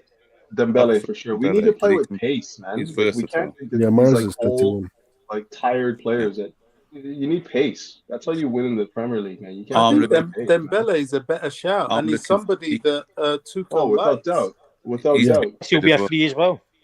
He's 2-footed and he can play right. Yeah, Dembele for sure, yeah. And he can play right wing back as well. Mahrez is 31. Yeah. Yeah, that's what I said. Yeah. Yeah. So I didn't I'll put get Dembele that. in there for me. Yeah, Dembele. Dembele For sure. on the bench or starting? No, starting. Start. Right. On the right, yeah. Yeah. Ziyech on the bench. Oh, so Kante's on the bench as well. Yeah, Kante. Yeah, Kante is definitely going to have a lot of that next season, Yeah, and I don't think he'll mind. That's fair. Who are we gonna have on the left, and who are you gonna have as your striker? Is Lukaku staying? Lukaku staying or is leaving? No. He has to go. But he does have to Okay. go, but I don't see him leaving. If he goes, we have to get a Lewandowski. We have to Havertz buy on the bench. Yeah, Havertz on the bench, yeah. I'm looking So, at Havertz on the bench. Wow. Nah. I mean, when if you're starting Lewandowski, then Havertz has to be on the bench. Oh, I love Yeah. it. Who said? Oh, Who said Lewandowski's going? Lewandowski's our That's it. striker. If we go for him, we don't Yeah. not do it. But I mean, I would personally go I for would Benzema. certainly go for Lewandowski. Are you kidding me? Yeah. That would be beautiful, man. yeah, I'll give my Beautiful. right. He's everything my, we want in a striker. my man. left Everything. hand left hand. Isn't someone saying Haaland just now? Yeah, I said Haaland before. Yeah. I'm gonna put Yeah, him but on the Haaland, bench. Haaland's He's at level Man 60. City. Forget Haaland, man. No, well, no, but that deal's not set in stone either. Man City, come on. Yeah, but it looks like it, Chris. It's not, no, come on. We should take a punt on Haaland at least. If we're going to take a punt on Lewandowski, take a punt on Haaland. I have Lewandowski's at 1 year. Lewandowski's on Lewandowski's a going to be contract. very cheap. Yeah, and then you can get Haaland for what? What's his release clause?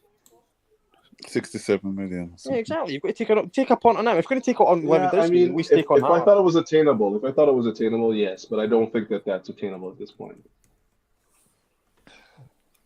I would have Sterling on the left. I'm not starting Pulisic. Yeah, the only Pulisic reason on Haaland the would be a bench. problem is that Jeez, look City at are that prepared front to give three. him 500k a week, which I think is ridiculous. You know how happy that front three makes me feel. You know, seeing that no Lukaku, oh, unbelievable. Like No, but Usman Dembele, and Haaland. realistically, Haaland ain't gonna be there. He's No. coming, mate. I'll get in touch with you. Yeah, he's coming, Dad. Chris. We are going to get Haaland. Forget it. I'll message his dad. Don't worry. Guys, give me a left winger. Give me a left Sterling. winger that's better than Pulisic, Sterling. Yeah. But I think I don't even know if you realistically, guys have you guys been listening to what's been going on with Christian Pulisic's father. Yeah. He put out a tweet today that kind of led me to believe that he might be out the door. He's going. He said 6 months. He looks 6 frustrated. Months, big 6 months ahead, apparently. So yeah, he's looking frustrated, man. He's gone. Is it because of his... Give me two wingers. Christopher. Well, I got a striker. Hold on. Is this guy staying, or is this guy gonna be around next season? Who? Werner. Hold on. Let me just. I think he's to be honest. Where is he? Why is he coming up? Odoi. No, he has to go out on loan. Yeah, definitely. Yeah. Why isn't he coming up? Because he needs to tackle Callum. Yeah, Callum. Did you put Hudson in there? It's put Hudson. No chance. Where's Mr. Mount? There he is. In the midfield. Okay, so Hudson Odoi on the bench. Oh, Who's he's gonna there. be? Yeah, he's there. Listen, So Odoi should be loaned out. You know what? It's either Mount or Gallagher. What about Gallagher? Yeah, I was going to say Oh yeah, Gallagher. he should be on the bench. Oh, Gallagher? Yeah. Gallagher should be in the foot. Well, I mean, he should be there ahead of Hudson Odoi. Hudson Odoi should be loaned out. Yeah. Okay, so how about this? Mount there. Gallagher here. No, we need people on the right on the wings who can dribble and really put teams under pressure. Mount is just not for he can play that. Mount to rotate with Gallagher. So Gallagher. Yeah, me too. I don't mind benching Mount for Gallagher at all. Yeah, because I think Gallagher's going to take over from Mount eventually. We'll have to see about that. I don't think so. Do you reckon Armando Broja gets another one? He looks great in like that Crystal Palace. He's not good enough for Chelsea. Yeah, Let's but be honest. Crystal He's not Palace good enough. he's Well, not what good. about And when I Armando said rotate, I'm going to take out Odoi, and I'm going to put bring Christopher Mount on the bench. Oh my gosh! Now, when I said rotate, I mean Mount should start for me, but they should rotate games. So I'll put Gallagher on the bench for now. Yeah, but, definitely. But then you sort of gradually bring in Mount Gallagher, because I think the problem, as Crouch Chris said, the problem is we don't, there's fatigue. So these guys, they run around a lot. So we can rotate them, keep them both fresh. Yeah. So Armando Broja out on another one. Where are the goals? I'm just trying to think. Even Courtney say where are the goals, man? Gnabry is that what I see? Is that Serge Gnabry? I don't know. Why do you put Gnabry? Gnabry is not. Lord. He's not doing very well right now. I don't think Christopher and Cuckoo, guys. Come on, man. Look, Sterling is the obvious option. Just put Sterling there. All right, I gotta go. You guys are killing me. I Sterling? agree. I don't like Sterling. No, not do I. Why don't you I like don't Sterling? like Sterling.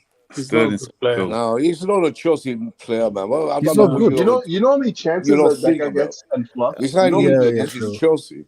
We see how many goals he scored. But then why does Pep he keep gets like a million chances a game and takes exactly. like He's got over 100 1 in goals 8. in the Premier League. No, Sterling is good. He takes 1 in 8. Sterling Man. is crap. We don't create He's chances the worst like English player around. Oh, come on, man. Yes, he is. No, come on, man, come on. We don't create chances. I don't rate Sterling at all. All he can do is dive. He can dive and miss penalties. That's all. Okay, so if you have to choose between Sterling Here's and one then. the person there, For you guys. And Christian Bale, Gareth Bale? Jared Bowen, if you're looking for goals. I mean, Bowen anytime I watch Sterling. Who said Gareth Bale? You guys having a laugh over here, man. No, he said, is it Darwin Núñez? Oh. Is that what you're saying? Yeah, That's he's a striker for you. All right, I'm telling you guys. I like Nkunku. I do. He's good. Yeah, and But Nkunku, I don't know Stalling, who man. I that would take is. Stalling Who in a is that? heartbeat. Nkuku. He he plays plays for for Leipzig. RB Leipzig. Leipzig. Right, Yeah. Yeah. French guy. currently on How do you spell it? How do on you spell it? 17 N-I? goals, Uh, 13 N-I? assists, NKUN. NKU. Yeah. Yeah. nine man. NKUNKU. No, there's Here's no another NKU. one. What do you guys feel about Gabriel Jesus? This guy. Yeah. I don't know. Yeah, He's I don't know. good. He's good, but he's not. He's a goal scorer. We don't have that. He's But only Stalling has it he's not now. going to sign a new contract at Man City, so he's another Yeah. one. He's a good But player. Arsenal Yeah. think to at the moment. I mean, if I he just came to I don't Chelsea, like his brain, to be honest. I don't like his brain. yeah, Well, he's I would not. take Stalling in a He looks too heartbeat, by the way. confused out there for me. Yeah, I don't know why. What's with this Sterling hate All here? right, I don't understand. boys. Do you think this is the a title-winning team? No. Title winning. Yeah. Well, I mean, if you've got Lewandowski up top, you can put the goals in, yeah? No. Declan Rice in midfield, Kovacic, Mount, Nkunku. Those Nkunku and Dembele? Dembele with a pace. Lewandowski with the intelligence. There's goals. That's a disgusting team, man. I don't Look know at the what you're talking defense. Yeah. There's goals there, man. This team is for I'm not the convinced. championship, not the Premiership. It's not good enough, man. It's not good enough. It's not good enough. No. Mo, Okay. can I see the bench options again, mate, please?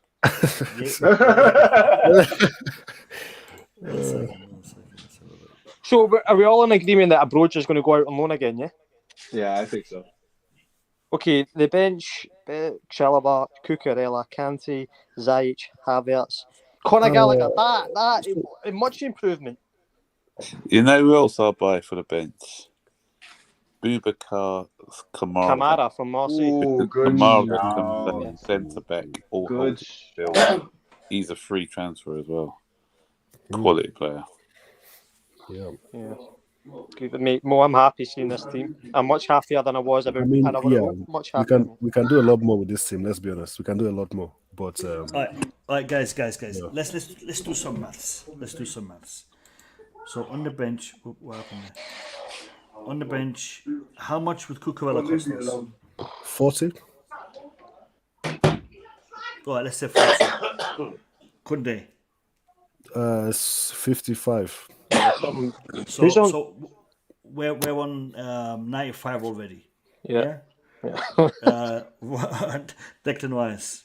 I would say, I know he says 100 million, but I mean, negotiate, you could get him for, I would say, 80. 80. All right, so we're on 175. Oh my God. Now, Dembele is on a free, so that's okay. So the wages. Nkunku? Going couch. 40. 40? So that's 215. And then we've got, is that 215? That is 215. And then Lewandowski's on a free, right? Yeah. 1 year left or something like that. So yes, 215. Yeah. So 215 million pounds potentially. It's doable. No, well, it's doable because that's not our net spend. Yeah, exactly. And we have to Get sell rid of players as well. Lukaku will get back probably about 40 million, 50 million. Yeah. If Todd Bowley's got any ambition, that's what he'll spend. No, but I'm thinking, guys. 40 million, Werner. What about that right back position? I'm not convinced with Kunde as a makeshift. No, but he right can back. do a job there. So it'll be good cover if Reece James needs a rest. Kunde can slide in there, and Chalobah can slide in for Kunde's position. Yo, Couch, big up to you. Thanks for joining the stream, brother. Take care. We'll see you in the next one. Big up. Big up, Couch. Big up, Couch, yeah. Yeah. Who's our backup centre backs again? Chalobah. Chalobah and we forgot to add the cost of what's his name? The Wolves guy. Max Kilman. Kilmer. That's about 40 million. And Kepa would be selling for about 5 million. Yes, a million. Yeah. I'm still not sure we're going to sell Kepa. You know, we've got to find takers. Who's going to take Kepa on the wages he's on? We'll have to pay part of the wages. Yeah, Lazio wanted him. I Well, can't if see you it. can't please with this one. But what does he want? Does he want first team football, or is he happy to do a Winston Bogard and just sit on the bench and pick up big wages? It depends on what he wants. So he's, if you're looking at wages, but then he may want a drop in wages in return for first team football if he has any ambition. Yeah. Yeah. Guys, I'm gonna close this team. This is a good team, but we could do better. We should be aiming for better. But we will see. Look, guys, I'm gonna wrap up because I'm shattered. I'm knackered. I just want to say Eid Mubarak as well. Thank you, Max. Eid Mubarak. Thank you very much. We will have a rest tomorrow. Tomorrow is the first day of Eid, so I will not be streaming tomorrow. But we do have a very special stream planned for Tuesday. It's going to be from 7 till 8, so just before the Champions League fixture. I'm going to have Eunice Talks Football with us. It's going to be a Q&A, an hour Q&A. I will be taking questions, and I will also be doing a giveaway potentially. So we'll see what happens. We'll see what happens on Tuesday. But please make sure you guys come along and take part in this Q&A. For me, I want to bring as many big YouTube accounts on this platform because I want you guys to interact with them. On their channels, they have a lot of messages and a lot of people in their chat, so they might not get the opportunity to interact with everyone. But on here, a smaller platform, you might be able to interact with them better. So hopefully, Eunice is going to be here on Tuesday, and I'll be trying to bring on the other big YouTube accounts on this platform in the next months. Thank you all for being here. Unfortunately, we didn't get the 3 points tonight, but we're still. The season isn't over. We've still got another cup to play for, and hopefully top four to achieve before the season is over. I will see you guys on Tuesday. Have a great night. Have a good night, and then look forward to seeing you guys. Take care. Peace. Peace. Bye bye.